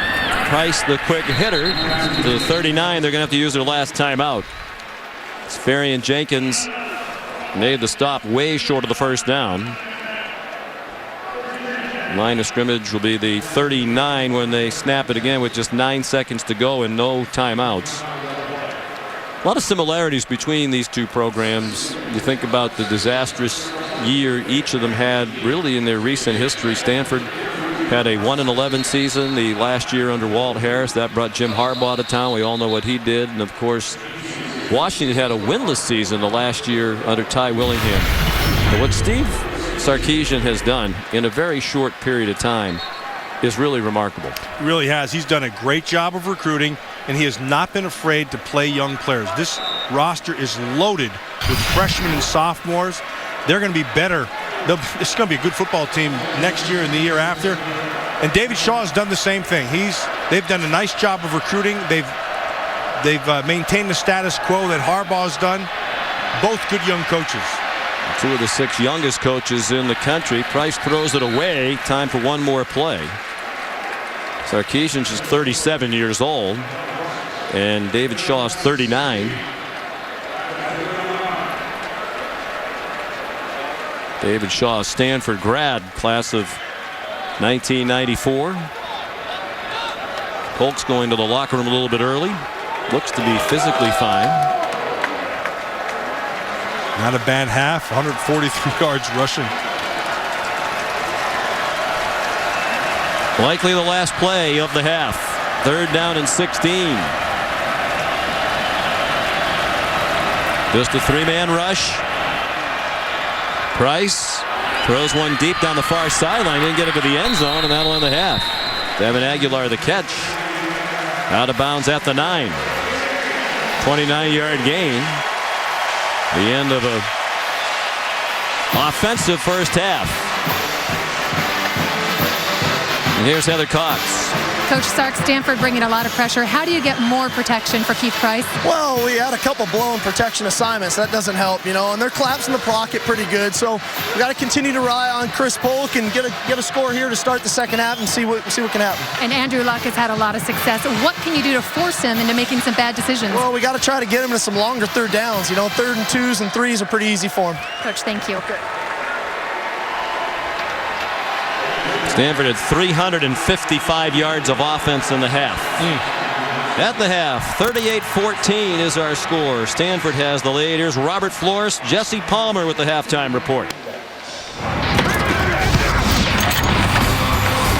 Welcome back to Saturday Night Football on ABC, presented by Southwest Airlines. Stanford Cardinal coming back onto the field for the second half with a 38-14 lead over 25th ranked Washington. And welcome back to Stanford, California. Sean McDonough and Matt Millen. 247 yards rushing for Stanford in that first half. Yeah, and just fundamental football is what David Shaw said that he wanted to be able to do is control the offense and defensive lines, and he was able to do that. They had 356 yards of total offense in the first half, but Washington had 321. Now, they made some mistakes. They had a couple turnovers. But right now, Sean, this first series for Washington is crucial if they're going to have any shot here in the second half. Jordan Williamson kicked off for the Cardinal, down to Jesse Callier about a yard deep in the end zone. Running sideways. And he did not reach the 20, down at the 17, tackled by Jarek Lancaster. Here's a look at the game summary presented by Pacific Life. Andrew Luck threw only 13 times, completed 11, including 2 touchdowns. The big story, the rushing. 247 yards, including the long touchdown run by Stephon Taylor. And Chris Polk rushed for 143 in the half for Washington, including 2 long touchdown runs of 46 and 61. Taylor's run went 70. Here's Polk again. Now to the 19, a gain of 3. Here's Heather Cox. Sean, I talked to David Shaw about why that power running game has been so successful. He smiled as big as a Cheshire cat and said, if they're double teaming us, we're moving them. We're picking that person and moving them. He said our big O-line has been so physical and just moving people where we want them to go. And then he added our running backs are also playing physical, running with passion. And now, guys, in case you're wondering, David Shaw said, no, we won't change a thing. Big smiles all the way around. That's smart by him. He's winning both sides of the line of scrimmage with his linemen. 5 wide receivers for Keith Price. On second down, was broken up by Jarek Lancaster, the inside linebacker, intended for Jermaine Kearse. 3rd down and 7. And upcoming. Lancaster is the guy who took over for Scove. Shane Scove, who's really a terrific player, and Lancaster has done really with having a heck of a night here tonight, but has picked up and filled in admirably. He's picking it up week in and week out, gets a little bit better in the passing game. Scove right there, you see, still on crutches. For the year, he was their leading tackler last season and was through 3 games this year until he injured his knee. Price on 3rd and 7 under duress. And it's batted down to the line of scrimmage. Matt Masafilo again. Masafilo and Chase Thomas. He come off the top on the right side. That's Chase Thomas up top. He's been giving him pressure all year long. Oh, that is Masafilo. And Trent Murphy. Trent Murphy, the big outside linebacker, got himself some good pressure. Now Rask punts, and a fair catch made by Drew Terrell. 42-yard punt. Just the second punt of the game. Both have been by Washington. Matter of fact, the Stanford punter is David Green. He's a very honest young man. He said, I have a pretty easy job. Yeah. He's punted 15 times this year. Starting today's action, only Baylor had punted fewer times as a team than Stanford's 15. Here they go in their Hulk formation again with their 7 linemen.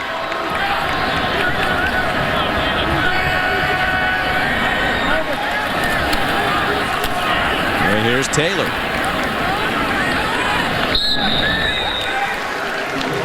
His 100-yard-plus game is 4th of the season. 2nd in a row. He rushed for 100 right on the button last week at Washington State. Yeah, Sean, at halftime, I saw the great Eddie George, and he had a big smile on his face, and he said, I am loving this offense. Of course, Eddie George, the Heisman Trophy winner out of The Ohio State University, and he said, that offense reminds me of exactly what we ran at Tennessee. Power left, power right, power left, power right. Now Luck moves out to a wide receiver position. And they run the Wildcat with Gaffney, who handed it off to Anthony Wilkerson. And he's near a first down. And we've seen that Luck can play wide receiver. Earlier this season, he made one of the most memorable plays of the year against UCLA here at Stanford Stadium. Luck tossed it to Gaffney, who gave it to Terrell, and then the one-handed catch inbounds by Luck along the right sideline. Not too shabby. He's an outstanding athlete. Jeremy Stewart moves the chains on 3rd and 1. He gets to the 48. He was a basketball player in high school in Houston as well. He played against Michael Thomas in the Houston area several times. We asked Mike Thomas yesterday, who was a better basketball player, you or Luck? Most of the time we ask players in a meeting like that kind of question, oh, I was. But Thomas said no. Luck was a better basketball player, much better rebounder. He comes out wide again. Gaffney will take a direct snap. And will keep it this time. Bounces off, hits. He's into Washington territory, the 34-yard line. Gain of 18. Trufant and Richardson made the tackle for the Washington defense under siege again. Well, all they're really doing, they're just going to lean on their offensive line. The offensive line has just been opening holes all night long. They've run power, whether it's out of a traditional set or whether they split Luck out wide. It doesn't matter. Their offensive line is winning the battle. Wilkerson lined up behind Luck. Looked like it might be an option, but Gaffney made a good choice to keep it. He's inside the 5 and pulled down by Court Dennison from behind. Quentin Richardson slowed him down. Another interesting play in its design and beautifully executed. One of the great things about coaching at Stanford, the coaches said, man, these guys are smart. They know what to do. Well, what they did right there, when you start having option, that becomes assignment football. And Trufant he had to make a choice. He either had to take the pitcher or the pitch. He did neither. And he just ran it up back inside. 30-yard gain. 12 plays of double digits for David Shaw. It's one of the reasons they can do so many different things on both sides of the ball schematically, because they have very bright players. And there's Gaffney into the end zone for a touchdown. That was way too easy. Against a Washington defense that had been gouged all through the first half. They continued it at the start of this third quarter. Stanford has scored every time it has had the ball on offense. They have a defensive touchdown as well on the interception return by Michael Thomas. 6 plays, 64 yards that drive. And Jordan Williamson adds the extra point. 45 points on the board for Stanford with a long way to go on homecoming.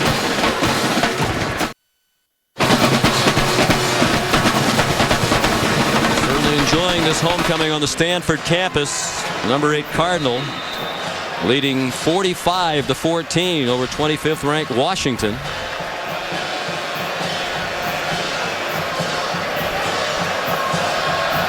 And Jordan Williamson kicks off.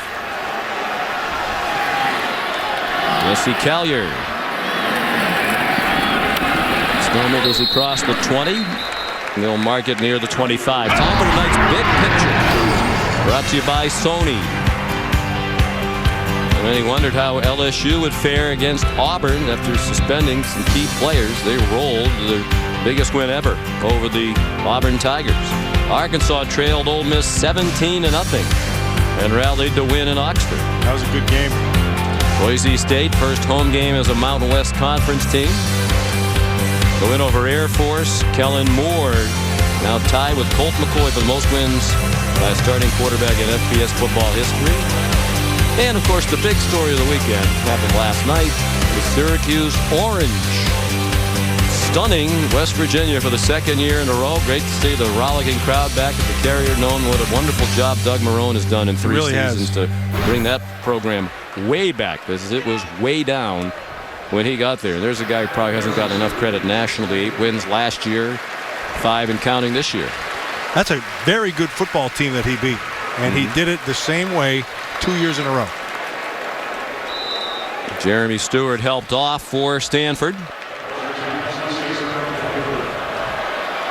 Now Keith Price.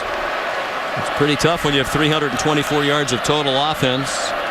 Less than 4 minutes into the third quarter, and you're behind by 31 points. And Polk buried behind the line by Chase Thomas. Here's Kevin Connors. Sean, Notre Dame was down 17-10 on the doorstep of tying things up, though. Dane Christ on for the injured Tommy Reese. Christ fumbles the center exchange. USC safety Jawanza Starling scoops it up, brings it back 80 yards for the touchdown. Turnovers plaguing Notre Dame yet again. It's a 24-10 game early fourth quarter. Meantime, Philip Welch has just kicked a 33-yard field goal. Wisconsin back to within 23-17 on ESPN. Sean? All right, Kevin, thank you. Another handoff, and Polk buried again by Chase Thomas. Chase was on, we'll mention, All Pac-10 last year. He said one of his goals this season is to be first team All Pac-12, and he might be on his way, leading the conference in sacks and having another good night tonight. Yeah, just a junior. He's 6'4", 240 pounds, runs well. Good instincts, and that's the first thing you notice right away. He'll get better. He doesn't quite understand the pass rushing with his hips yet, but he will eventually. He's got a good teacher. Chester McLaughlin, the old Oakland Raider, is helping that defensive line. They bring pressure off the corner. Price throws to the far side, but Kevin Smith had little running room. That fast Stanford defense rallying quickly at the 22. That'll be a 3 and out for Steve Sarkisian's offense. Michael Thomas in on the play, and Will Mahan is going to come in to punt after 2 punts from Kyle Rasp. It's Mahan punting for just the 6th time this year.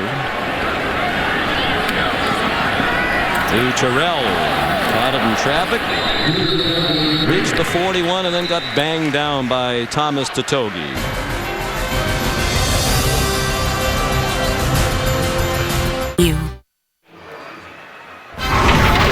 Saturday Night Football on ABC, presented by Southwest Airlines. Find our fares online only at southwest.com. Pacific Life. For insurance, annuities, and investments, choose Pacific Life, the power to help you succeed.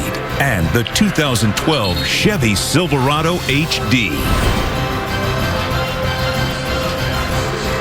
Back in Stanford, California, on the campus of Stanford University. The Cardinal came in averaging 45.8 points per game, 5th in the nation, 2nd in the Pac-12 behind only Oregon. They've matched that with 45 points tonight. They're on their way to a huge night of offense. Nearly a full second half to go. They've scored every time they've had the ball. For the year, they've had only 4 3-and-outs. Fewest in the country. They haven't had one tonight, obviously. Andrew Luck with the fake. Nowhere to throw it, so he runs for about 3 or 4. Out of bounds at the 44. Well, the big question for Stanford starting here was the offensive line. They knew they had 2 stars coming back in Jonathan Martin and David DeCastro, but the rest of them were all question marks. There are 3 first-time starters, first-year starters alongside that great tandem. Martin, one of the most highly touted offensive linemen in the country, the big left tackle, number 55. But Mel Kiper has him rated the 7th best player on his entire big board at any position. Would have him as a top 10 draft pick in the next draft. And our colleague Todd McShay, the colleagues at Scouts Inc. have him rated as the second best offensive lineman in the country. And David DeCastro, the right guard, rated 4th among offensive linemen by Todd McShay. And if you watch them, the first thing you see is they enjoy the physical part of it. That's the first thing. They call him Moose Martin, number 55 there, the left tackle. Call him Moose Martin. He loves to get his nose dirty. He loves it. And as the game goes on, he gets better and better. Real physical player. This will stop the play on 3rd down. Delay of game on the offense. Number 12, 5-yard penalty, still 3rd down.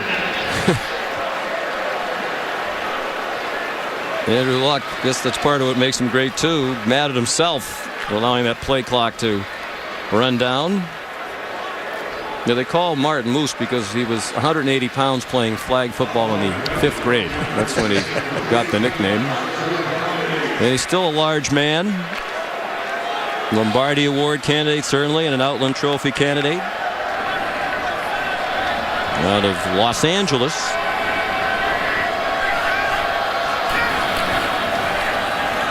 Luck on 3rd and 8. Going to run for it. He's going to get it. And out of bounds at the 42-yard line of Washington. Midway through the 3rd quarter. 1st and 10 Cardinal. We talked about decision making, Sean.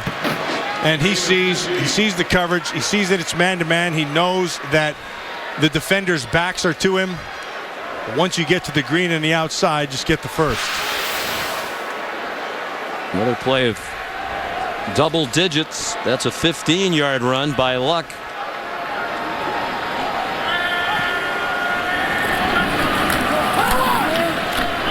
Jeremy Stewart for 4 more.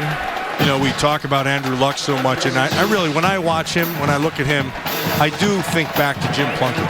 And I got to tell you, Plunkett went up to New England. You and I have talked about this before, and you know, he got beat up, and we said, you know, he came back and he still won 2 Super Bowls, and he was that physically gifted, but he really was beat up. And had he been drafted by the Oakland Raiders right out of school, we'd be saying that Andrew Luck could be the next Jim Plunkett, that Joe Montana could have been the next Jim Plunkett. Because Plunkett was a fabulously talented player. So you're saying he would have been regarded as one of the best of all time? Absolutely. And even been beaten up in New England? Trust me, as a player, he was one of the toughest guys I've ever been around. And he still came back to win 2 Super Bowls after the fact. And Jim was, 33, 34 years old when he made his second comeback. I mean, his comeback, rather, with the Raiders. Stewart got them within a yard of the 1st down. Now the real power formation, and Stewart, the short yardage specialist, gets into the 30. And a 1st down. And Jim Plunkett. Oh, there's Plunk. Back in the day. Coach used to team up on those long bombs with Randy Vataha. Randy Vataha, yep. Became his teammate in New England as well. Jim could do everything, much like Luck right now. And then, of course, we're not even talking about John Elway. And Elway, to me, if you're going to pick one quarterback to start a team, it was John Elway. Good play action fake by Luck. Throws it off for Zach Ertz. Nice move, and he's banged out of bounds, but has a 1st down. Court Dennison gets credit for the tackle, a 14-yard gain, and they're in the red zone again. Well, this guy wasn't too bad either. No, we had some discussions down at NFL Films many times, and one of the points of discussion was if you were going to start a team, who would be the first guy you'd take? And every time that question is posed, I say John Elway. Out of every player in the history of the league. Yes, I would take John Elway because he could do everything. You played Denver. It was the Denver Elways. He did everything. It was amazing. Anthony Wilkerson to the 12-yard line. It'll be 2nd down and 6. Well, when you ask people who've been close to Luck, his head coach, the assistant coaches, his teammates, the opponent, Steve Sarkisian, who's been around a lot of great quarterbacks when he was at USC, himself a terrific quarterback. What they like most about Andrew Luck, you get a wide variety of answers. because he's so good at everything that different people appreciate some of those great talents more than others. Here's Owusu down to the 12-yard line, tackled by Desmond Trufant. I was so impressed talking to him yesterday too, because on top of the rest of it, he is as down to earth as can be, extremely humble, a great teammate. In every way like that, he reminds me of Peyton Manning. I think he is. He's almost a carbon copy of Peyton Manning. I had an opportunity to speak with somebody when we were watching tape this afternoon. They were talking about Andrew Luck and what kind of student he is. And he started talking about his architectural background, that's his major. Architectural design. He's a 3.5 GPA. And one of the professors in here doing a joint project, and the professor says that Andrew Luck, it's all him. He said this guy is really good in the classroom too. Yes, and with his architectural work, he's just said he's just got an eye for it. Well, we threw that one kind of low. I think they should bench him. I'm with you. What a stiff. So they'll kick a field goal, which they'll need to make to remain perfect in the red zone this year.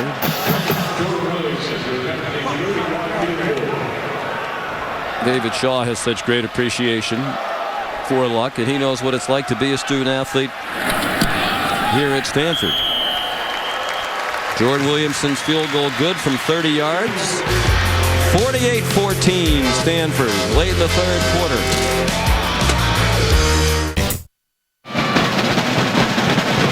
Stanford with a chance to make history tonight. Defeated their last 9 opponents by 25 or more points. First team to do that at this level of college football since Boise State in 2002. But if they win by 25 or more tonight, they would be the first team ever to win 10 straight games by 25 points or more. That's in the whole era, which dates back to 1936. To put that in perspective, since 1936, there have been 370 winning streaks in college football of 10 wins or more, but nobody's ever won 10 of them by 25 points or more. Kevin Smith brings back the kickoff for Washington out near the 30. Tomorrow night on ESPN, join Reese Davis, Kirk Herbstreit, and Craig James for BCS Countdown. They'll unveil the new BCS poll, analyze the contenders and the pretenders. BCS Countdown presented by Vizio. Tomorrow night, 8:15 Eastern on ESPN, continuing on ESPNU at 9 Eastern. Steve Price after the fake. And an incomplete pass. Here's a look at this week's BCS standings, the first of the season, which came out last Sunday. LSU and Alabama easy winners, as was Oklahoma State. That's a terrific win on the road. Wisconsin trailing. Clemson rolled up 59. We mentioned Stanford wasn't getting much love. They'll get more now. But they hadn't played anybody. This is their first ranked opponent. So you'd have to think at least the computers will love them a little more. I think, Sean, this defense is a little bit better than you think. But when you talk about great defenses right now, you got to look at LSU and Alabama at this top. And then I still think Oklahoma should be ranked number 1. I think they started there. It's tougher to stay in that position. Price got buried as he threw it. The BCS standings were brought to you by Vizio.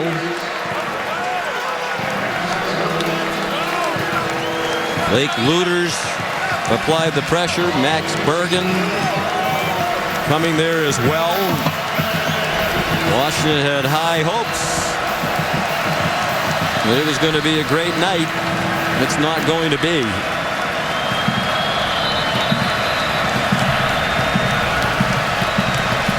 They are still clearly a program on the rise, one that needs to address its issues on defense in particular. 3rd down and 10. The officials have stopped the play. Timer set the game clock to 3:34, please. Well, that'll help the comeback. Oh yeah.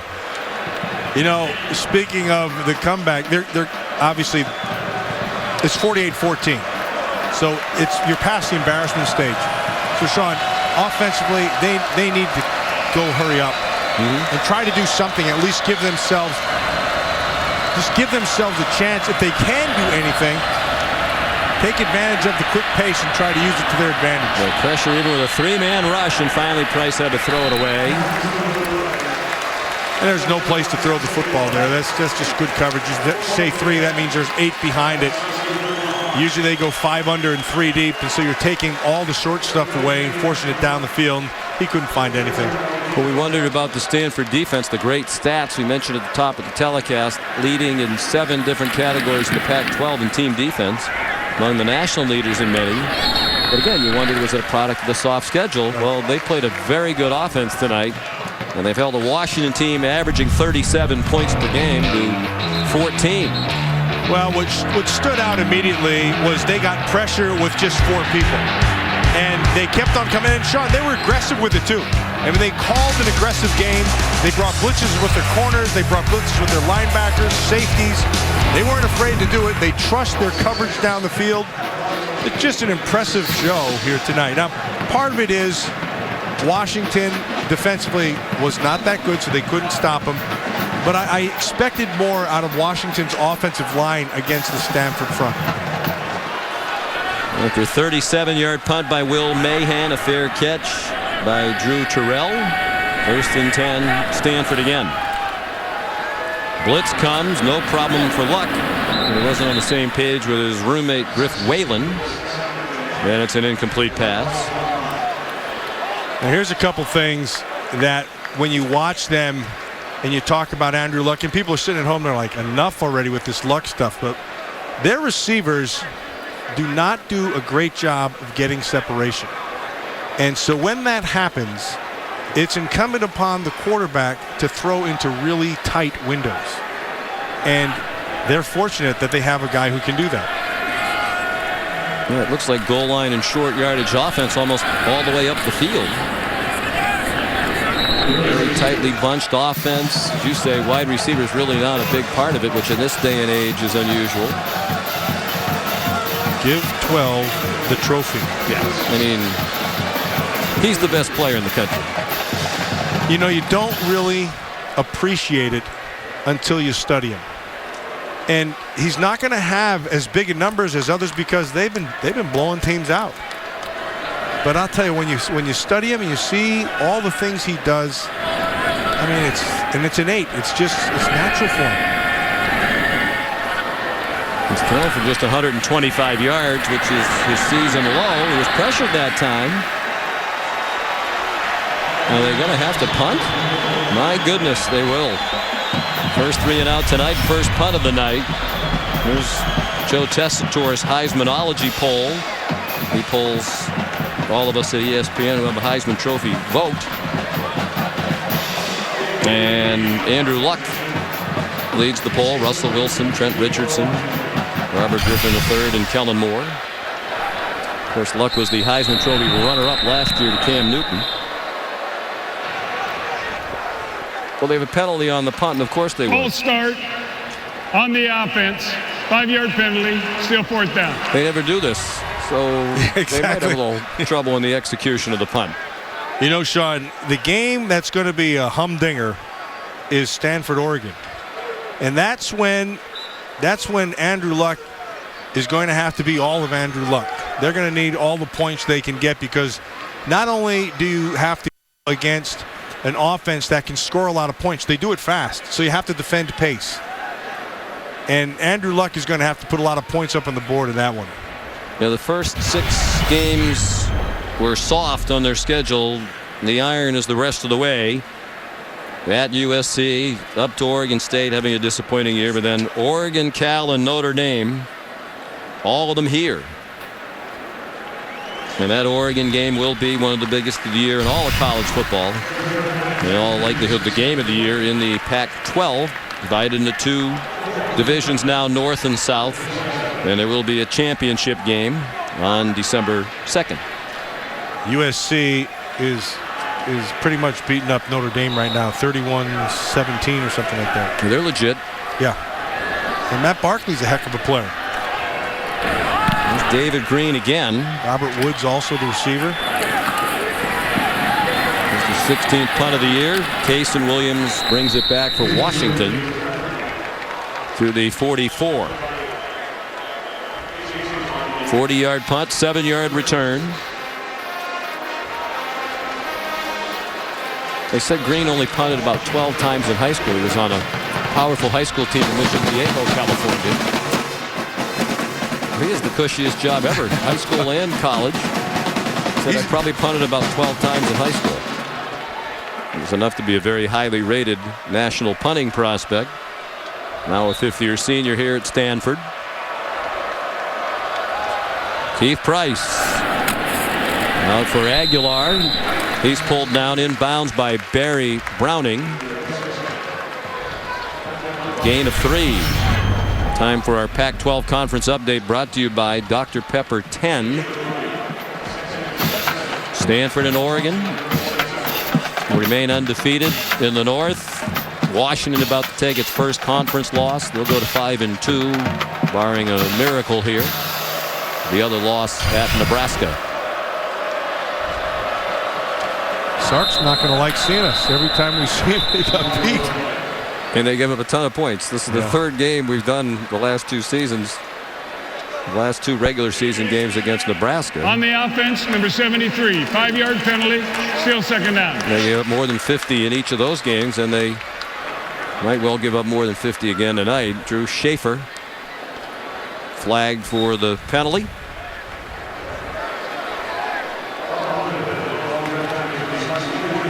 Considering where they were before he got there and how quickly Washington has advanced to where it is right now, disappointing night tonight, but the big picture is pretty good. And as you say, with a lot of young players, the promise of better things to come. Aguilar the catch and a first down to the Stanford 43, because they have the most important thing that you need, a terrific quarterback. Yeah, they do. And they're going to have to work. This offensive line is going to have to play better. And you heard Steve Sarkisian, the head coach of Washington, tell Heather Cox at halftime, they had a couple of blown assignments in protections. And particularly early in games, you've got to be solid. You've got to be solid. You have to let things kind of unfold. And it gives your offensive line confidence as they go. Bishop Sankey, true freshman and running back, and he gets pulled down. Joe Hemscott, backup linebacker, redshirt freshman out of Lakewood, Colorado, made the play. These Stanford players come from all over the country. Yeah, it used to be called a double nickels blitz. They're attacking the inside on those A gaps. That's all it really is. Hemscott comes clean. You have to maintain the integrity of the inside all the time. You have to take care of that first. Just attacked all night long. I think that's that Jason Tarver, they're one of their defensive coordinators. He is an aggressive guy. Yeah. Timeout. Enjoyed our conversation Stanford. with him yesterday. Timeout number 1. 30 seconds timeout. Jason Tarver, co-defensive coordinator with Derek Mason. Among the things he said yesterday, use your powers for good, not evil. Yes. He was talking about his players and what they can do and what they can't do. And then he says, hey, use your powers for good. And how many times yesterday did he use the word violence? We want them to play violently instead of apply your rules with violence. Do what you're supposed to do, but do it with violence. Yeah, if we get a good shot of his face, he's got the good intensity in the eyes, got the great energy. And fascinating guy. He's a lot of fun. Very bright guy. Incredibly bright. Graduated from Santa Clara just up the road with a degree in chemistry in 1997. Then went to UCLA to be a graduate assistant football coach and got a master's in biochemistry and molecular biology. Price throws, caught. And dissected Tarver's defense there. Jermaine Kearse held on to the ball, went to the 20-yard line. 29-yard gain for Washington in the final seconds of the third quarter. They're down by 34 points. A lot of defensive coordinators have molecular biology as they're in their diploma. He thought he wanted to be an orthopedic surgeon. He played football at Santa Clara. They dropped the program, and he had ripped up his knee so badly he really couldn't play anymore. Went to West Valley College with his bad knee and played junior college football. He's become an excellent football coach. End of the third quarter. Welcome back to Saturday Night Football on ABC, presented by Southwest Airlines. Andrew Luck and Stanford leading Washington 48-14 as we continue Dr. Pepper's road to the championships. #1 goal for Andrew Luck and coming back this year, win the Pac-12 championship. Price throws back to James Johnson. He has a first down inside the 10-yard line. Taken out of bounds by Terrence Brown. 1st and goal, Washington in the opening seconds of the 4th quarter, with Stanford leading by 34. 12-yard gain.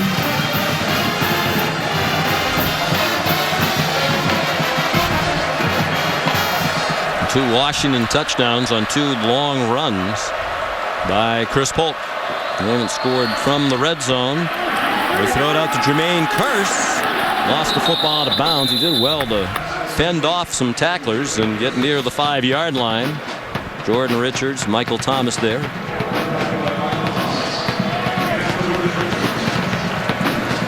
Going to mark it back near the 7. 2nd down and goal. There's Chester McLaughlin, the old Oakland Raider, defensive tackle. Coaching here the defensive line, and you can see his influence with this defensive line. They roll through a lot of guys, Sean, but he's brought a certain intensity to this group that's really helped them, and they're going to need it right now. A lot of depth on defense. That's helped them with the injuries to Skolb, and tonight to Delano Howell, the safety. Polk inside the 5, down to the 2-yard line. Banged down again by the true freshman, Jordan Richards. Coaches say all he needs is experience. They think he's going to be a star. Out of Folsom, California.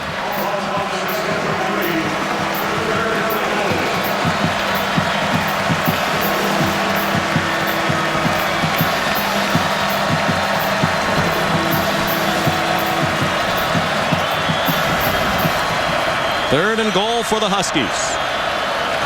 Spreading them out. See if they don't come with a blitz. That's what they did last time they were down here. And they punch to the left. They do blitz. Price had to throw it, and Kearse can't make the catch. I tell you, for a guy whose reputation being one of the best receivers in the West, he misses a lot of opportunities to make plays. Did not have a good night here tonight. Illegal contact to the helmet on the defense. Half the distance to the goal. Automatic first down. Price was under pressure, and he stood right in there. That was a perfect throw. Should have been caught. Should have been a touchdown.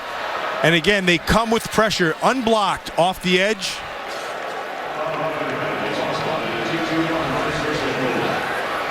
I like the way they're calling this game defensively.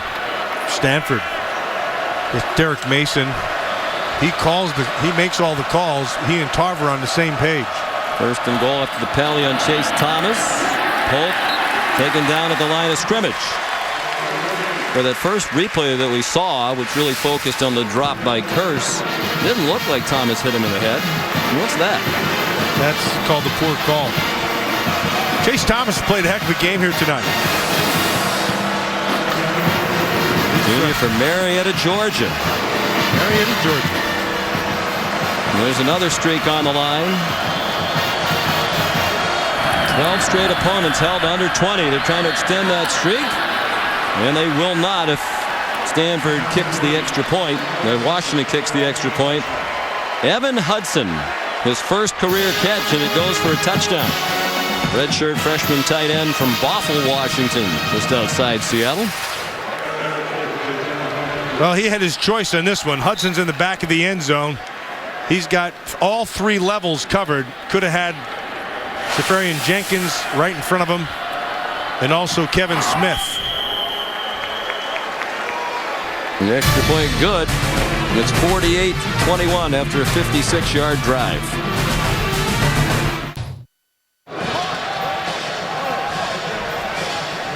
Well, the tree's happy.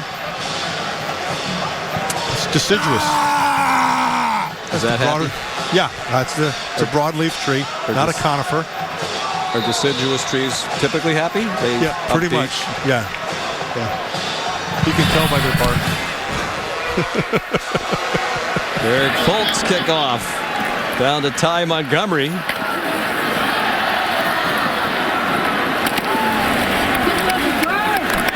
And Montgomery gets it out to the 34. Well, Jimmy Johnson wrecked last week in Charlotte. He fell down to 8th in the chase.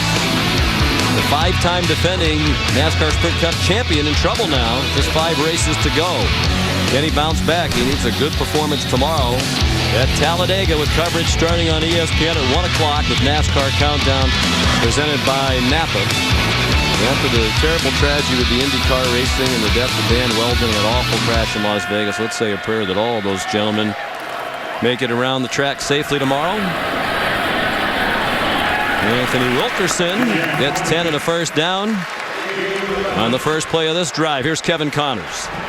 Sean, we may just have an upset brewing in Norman. Seth Daigie's 1-yard touchdown run has given Texas Tech a 14-7 lead on number 3 Oklahoma. Still early in the second quarter. And over on ESPN, 31-17. Michigan State leading Wisconsin in East Lansing. Sean?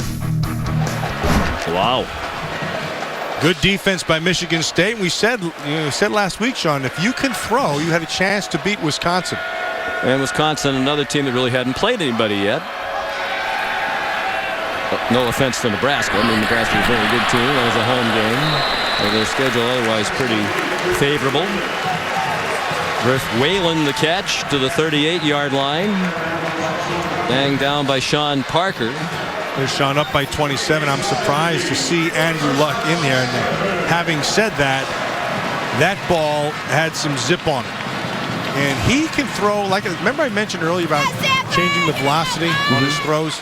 That's one right there. When it had to be on a line, it came out on the line. Well, you said to the Stanford coaches yesterday, the one thing you didn't really see on the tape you would watch at that point was the real zip on the downfield throws. And David Shaw said, well, he saves it for when he needs it. When he needs it, he gets it there like a frozen rope.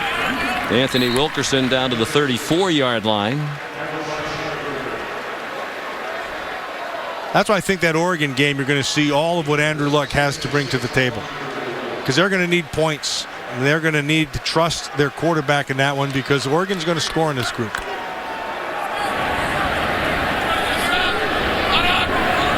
Over 500 yards of offense now for Stanford. 507, 364 of it on the ground. Anthony Wilkerson struggles for a first down. There's a flag down behind the line of scrimmage. Will Schamberger on the tackle. Holding on the offense. Number 10, 10-yard penalty, still second down. Jeff Minkin, the fullback, called for the hold. Well, Keith Price, we saw in Nebraska, even when they were trailing by a comfortable margin, he wasn't going to stop smiling. No, I just think that's his demeanor. I think he's one of those real positive guys. And I think he's one of those guys that when you have him in the huddle or when you're around him, he brings energy to it. And that smile's a big part of it. One of the few things left to answer tonight is will Stanford win for the 10th game in a row by 25 or more. Lead by 27 now. That streak is only alive, by the way, Matt, because last week, after Washington State scored with 14 seconds to go to get within fewer than 25 points, here's Whalen again to the 32-yard line. Good effort by Whalen. After that touchdown with 14 seconds to go up in Pullman, looked like the 25-point or more winning streak was over, but then Ty Montgomery would turn out to be the last play of the game. Brought it back 96 yards for a touchdown to keep that streak alive. 5th longest kickoff return in school history. They wound up winning by 30, 44-14. They did not kick the extra point after time had expired. 3rd down and 4 for Luck. There's another little bit of zip on the ball right there when he had to. To Owusu. Well, there are a lot of fans, a lot of NFL teams who want their team to stink for luck, to use a word. Stink for luck hasn't quite been what a lot of fans have been saying around the country, but there are a lot of these campaigns. Our team should go in the tank. Yeah. Andrew, to his credit, thinks that's a stupid idea. But the more you watch this guy play, if you're an NFL fan, you want this guy to be your quarterback going forward. This guy, there aren't very many of them. This guy's legit. You're gonna be able to run your entire offense early and often. He's got it all. Going deeper down the depth chart around him. Here's Wilkerson inside the 10. Touchdown.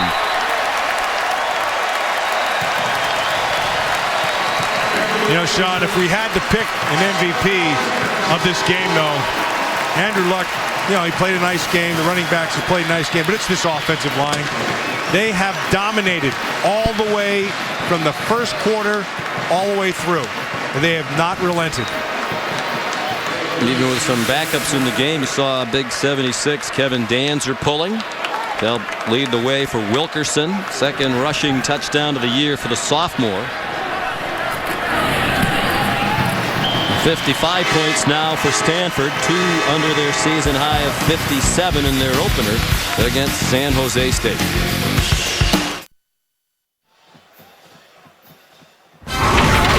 Saturday Night Football on ABC, presented by Southwest Airlines. Find our fares online only at southwest.com. And Fidelity Investments. Turn here. At halftime, the Directors' Cup presented to Stanford for the 17th year in a row. It's emblematic of the top intercollegiate program in the country. Great history in so many sports here. Cardinal teams have won 101 team championships, including 61 men's championships, and NCAA best 40 women's titles across a wide variety of sports. Jordan Williamson kicks off. Kevin Smith will bring it back. Up the numbers. He lost the football. Stanford appeared to have it at the bottom of that pile. Now there's a late flag thrown. And it is Stanford ball. Need to check out the flag.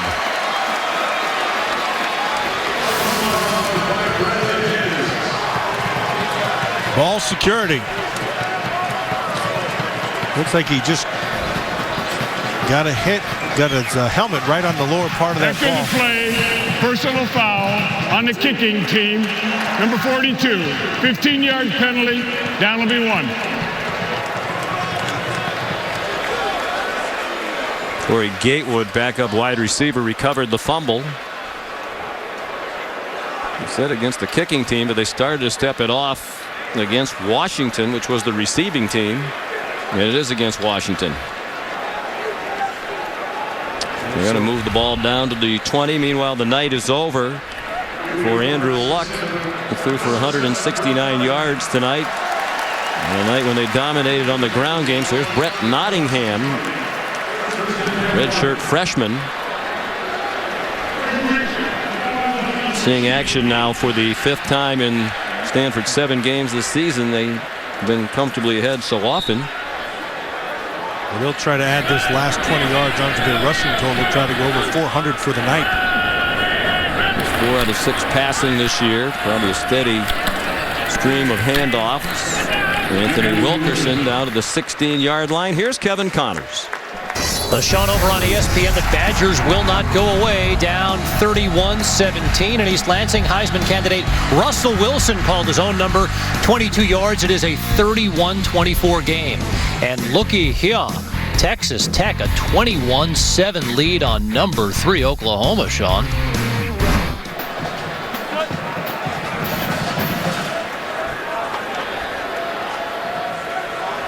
Long way to go in that one. Yeah. You know, Landry Jones will have something to say about it, and Ryan Broyles before the night's over. One of the most explosive offensive teams in the country, Oklahoma. Wilkerson. Wouldn't you like to see this Stanford team play Alabama or LSU? I mean, a lot of debate about which one of those 2 teams out of the SEC has the better defense. They're both tremendous defensive teams. But to see Andrew Luck and this power running game line up against those caliber defenses would be interesting. I'll tell you where it would really show up, Sean, and it would be in the passing game. Andrew Luck would have to be, he'd have to be everything he's supposed to be, because those defenses have corners who can just shut you down. And this Stanford offense does not have the speed to match those teams. Nottingham rolls out and fires toward the end zone. Washington wants an interception. It's going to be ruled an incomplete pass. Anthony Goburn came up with it, but it was out of bounds. 4th down and 4.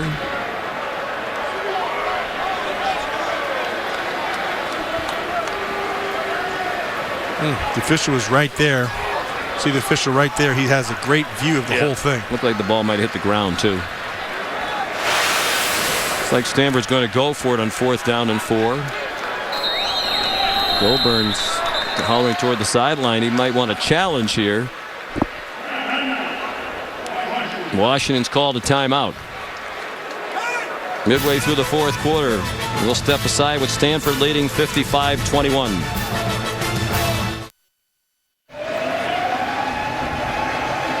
This became a coach's challenge. Steve Sarkisian, with the encouragement of Anthony Goburn, who thought he had intercepted the pass in the end zone, challenged the ruling. Here's Jay Strickers. Well, he wants a little more help from the replay booth first. Well, from our vantage point in our replay, it looked like he never had control of the ball and hit the ground. Jim Northcott is the replay official. You surprised? And it does look here like he doesn't really have possession, and the ball hits the ground and bounces up and wobbles around a little bit. Are you surprised that Stanford's throwing the ball in the end zone with 55 points? After further review, the ruling on the field is confirmed. The pass is incomplete. Washington is charged the first time out.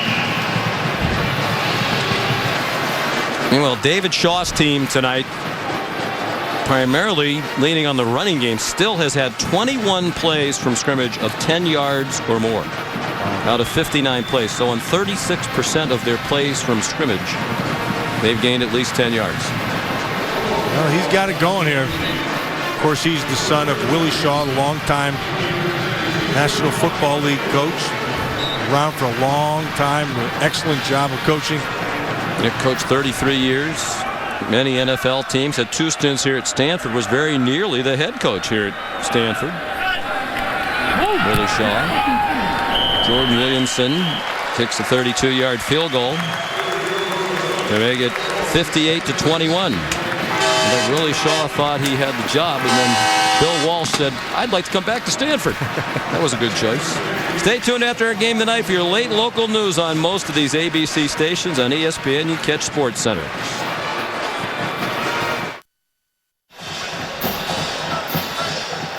There's certainly reason to fear the tree if you're a Stanford opponent. Not that tree necessarily, but the Cardinal football program. 58 points on the board tonight against number 25 Washington. And here's Jordan Williamson after his field goal to kick off. Squibs it down the field.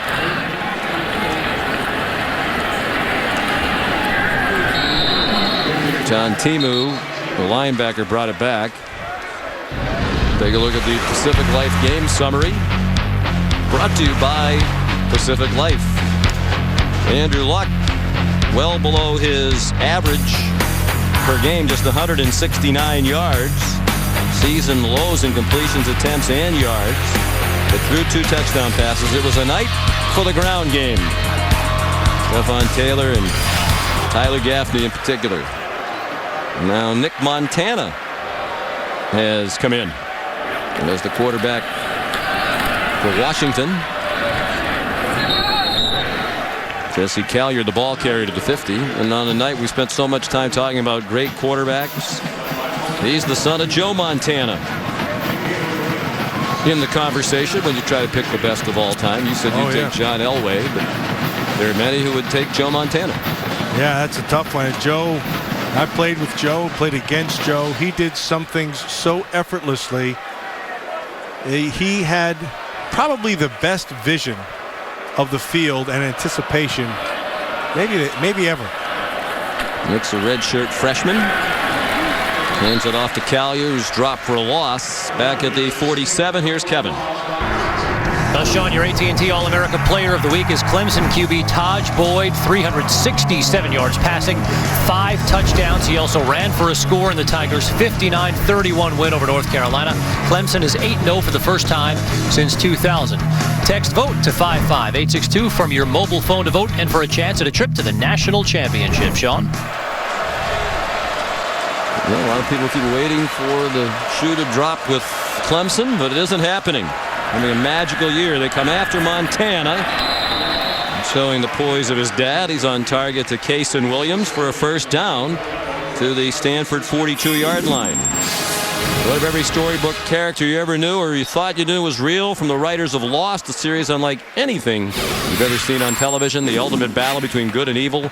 ABC's Once Upon a Time premiering tomorrow night at 8, 7 Central on ABC. I'm sure the tree will be tuned in. Yeah, absolutely. Montana throws, intercepted. At least the Cardinal believe it's a pick. The officials confirming it is an interception by Barry Browning. First of the season for Browning, his second career interception. The other one was last year at Oregon State.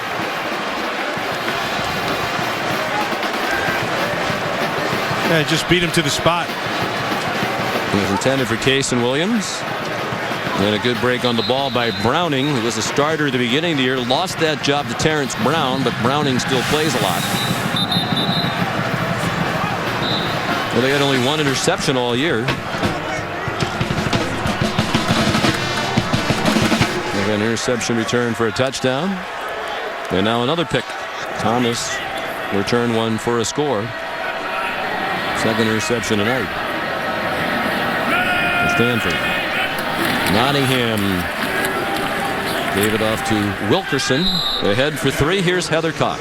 Well, Sean, leave it to Stanford to come up with a cutting-edge medical solution. A Stanford grad, Dr. Craig Heller, invented this to prevent cramping. And what they do is it has cold air, cold water that goes inside. Now, when a player cramps, they actually stick their hand inside. That air pressure creates coolness, and it actually cools the palms and the arteries inside the palms to help prevent cramping throughout the entire body. Now, originally, it was so big they had to carry it on a dolly, but now it's portable, very useful. I've seen about 5 different Stanford players using it tonight. The only school in the country to have this technology. That's interesting. It is interesting. You're cramping with your leg, but if you stick your hand in there, it helps cramping. Like I would think you'd have to stick your leg in there. Yeah, that's pretty interesting. You know, a lot of smart people around here. Just hate that. Well, yesterday, didn't you feel a little inferior when we were at the Stanford offices? You know, talking to the players, the coaches, and intellectually. I mean, not you because you're very smart, but I felt a little inadequate. That's why I went down and no, forget it. I won't even say it. What's that? I'll just get myself in trouble. Okay, better yet. Why get that done with 4.5 minutes to go? We're almost to the finish line. Wilkerson again on 3rd down and 3 has the first down.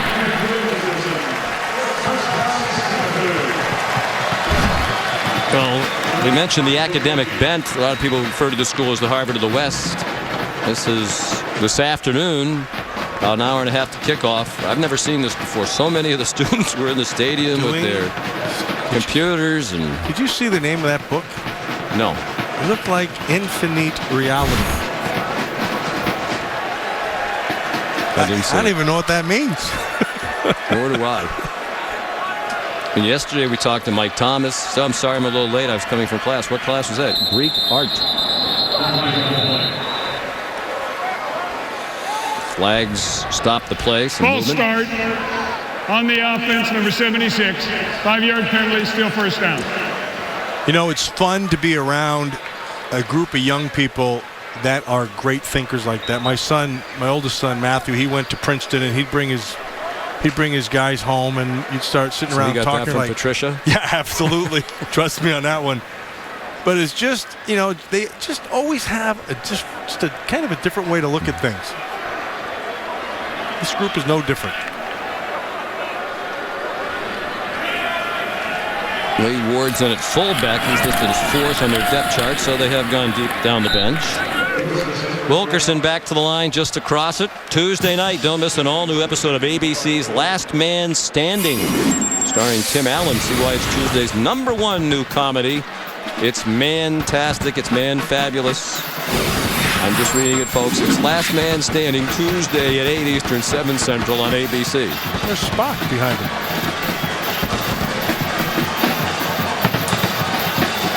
Now, these are some of the brainiacs, the academic leaders of America to whom we're referring? Yes, that would be them. Here we are coming up on Halloween. Wilkerson grinds ahead to the 44. Flag thrown. 2:40 to go.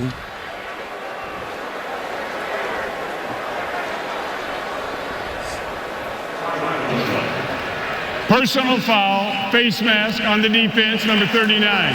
15-yard penalty, automatic first down. And here's Kevin Connors. Sean, it is a heavyweight slugfest over on ESPN, and they are even again on the scorecards. Russell Wilson's 2-yard TD pass to Monty Ball tied things at 31. Wilson was 4 for 4 for 72 yards on the drive. 31-31 in the fourth. Sean? Wow, what a great game. Which would make me wonder, Matt, exactly how many people are listening to this and watching this right now. We hope there are millions. Hi, Mom. But it does have you one, yes. If you'd like to send any personal messages directly to your relatives, now would be the right time. Wilkerson down to the 38-yard line. So we approach 2 minutes to go. Well, we mentioned the computers perhaps not sold on Stanford, even with a 6-0 record because of the weak schedule. This is a good opponent they play tonight. 409 yards rushing now. What are your thoughts about Stanford as a national championship contender? Well, I think they would have problems with the great defenses, but really, you don't think they could line up and? Yeah, I think I don't think they're going to run for 400 yards against some of those, LSU and Alabama and that. And that's where I'd really like to see, though, them tested with Andrew Luck to see exactly what. Now he's going to break the all-time rushing record in terms of yards for Stanford. Wilkerson all the way to the end zone for a touchdown. 38 yards. Gives them 446 rushing yards for the night. That is the single game Stanford record. And that's brought to you courtesy of Wilkerson's feet, but the strong backs of that offensive line, whether it's the first group or the third or second group. The previous record was 439 yards in a game at Oregon State in 1981. A record-setting night.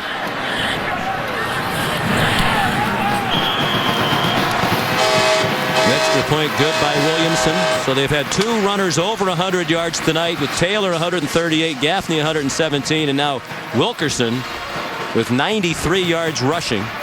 After that scamper, 615 yards of total offense for Stanford tonight. Sean, we talked about the running game, we talked about the offensive line, and they started off with their hands in the dirt and just grunting out some big yards, and they finished it the exact same way. They did it early with Stephen Taylor. They did it with Wilkerson. They did it with Stewart, Gaffney. Anybody who could run benefited from this offensive line here tonight. Not a record night of total offense. We mentioned they have 615 tonight. The record is 693 for Stanford against Arizona State. That was also in 1981. So they had the one streak come to an end tonight. They had held 12 straight opponents under 20 points. The longest such streak since 1939 to 1941, when they held 14 opponents in a row under 20. They've given up 21. That was a little bit of help from the officials on that, however, when the bad roughing the passer call. Williamson, the squib kick. But they are going to be the first team in the poll era since 1936 to win 10 straight games by 25 points or more. Tomorrow night, the morning, whatever you want. Just tell us when you'd like it, but for most of you, throw it on at 10 a.m. Eastern for Sunday NFL Countdown. Bruner, TJ, Coach Ditka, Chris Carter, Keyshawn Johnson, Bill Parcells, 3 hours of insights and analysis to get you ready for all of tomorrow's NFL action. Presented by IBM, 10 a.m. Eastern on ESPN. Bishop Sankey, talented true freshman, ahead for a yard. He's from Spokane, Washington. There's R2. You know, Sean, we talked about that offensive line and how well they played, but not to be overlooked. Defensively, I thought that Stanford was aggressive from the start, and they played physical up front with their defensive front as well. I thought both of these fronts played extremely well tonight. Sankey again. Plenty of running room, and he's into Stanford territory for the 41-yard line. Be sure to stay tuned after the game tonight for the Ford wrap-up with Robert Flores. And remember, friends, you can log on to Ford.com/bigscore for your chance to win a 2012 F-150. Old Pep Hamilton, the offensive coordinator for Stanford, just stopped in the booth with a big old smile on his face. You should be happy. He should. It's also a very well-coached team. The officials apparently want to be more involved here late in the game. Flag thrown. The Sankey carried. Drop block. Number 79 on the offense. 15-yard penalty, spot of the foul. Still first down. Well, you have to call that because that's a dangerous play. Colin Porter, the right guard, who's the starter, still in there. So Washington with the loss will fall to 5-2 overall. Young group. Steve Sarkisian will take them back. They'll learn from this, and they'll continue to get better. And there's a big reason why right there. Keith Price, you give him a little bit of time, that's a pretty good player. He'll continue to get better as well.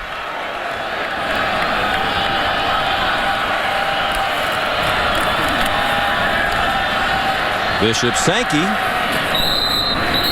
back to the 41-yard line. That'll be the final play of the game. Clock stopped at 1 second for a moment. Now it expires. Sean, there was over 1,000 yards of offense here tonight. 615 for Stanford. So that's the record, first team ever since polling started in college football in 1936 to win 10 straight games by 25 points or more. Overall, it's their 15th straight win, and they've been winning by an average during that 15-game winning streak of more than 30 points per game. They go to 7-0, and here's Heather Cox with the winning coach. Sean, thanks so much, Coach. Your 10th consecutive win by 25 or more. How has this team been able to be so relentless and so consistent? It's our mentality. You know, we got a lot of tough guys, and people keep talking about winning streaks and all that stuff. It doesn't get to our guys. It doesn't get to our guys because we have enough seniors that have lost games. They've been through the hardships. And now I told them we're trying to reap the benefits of our labor, but reaping the benefits is not easy. Reaping the benefits is going out and taking what you want. Tonight was your first ranked opponent. You made it look easy. What did you learn about your team tonight that you didn't already know? That we have a killer instinct. You know, we talked about playing, everybody talks about playing better competition, all that stuff. It's not about who we play, it's about how we play, and our guys believe that. Coach, thank you. Congratulations. Thanks a lot. 1,028 yards of total offense combined between these two teams. Final score, Stanford 65, Washington 21.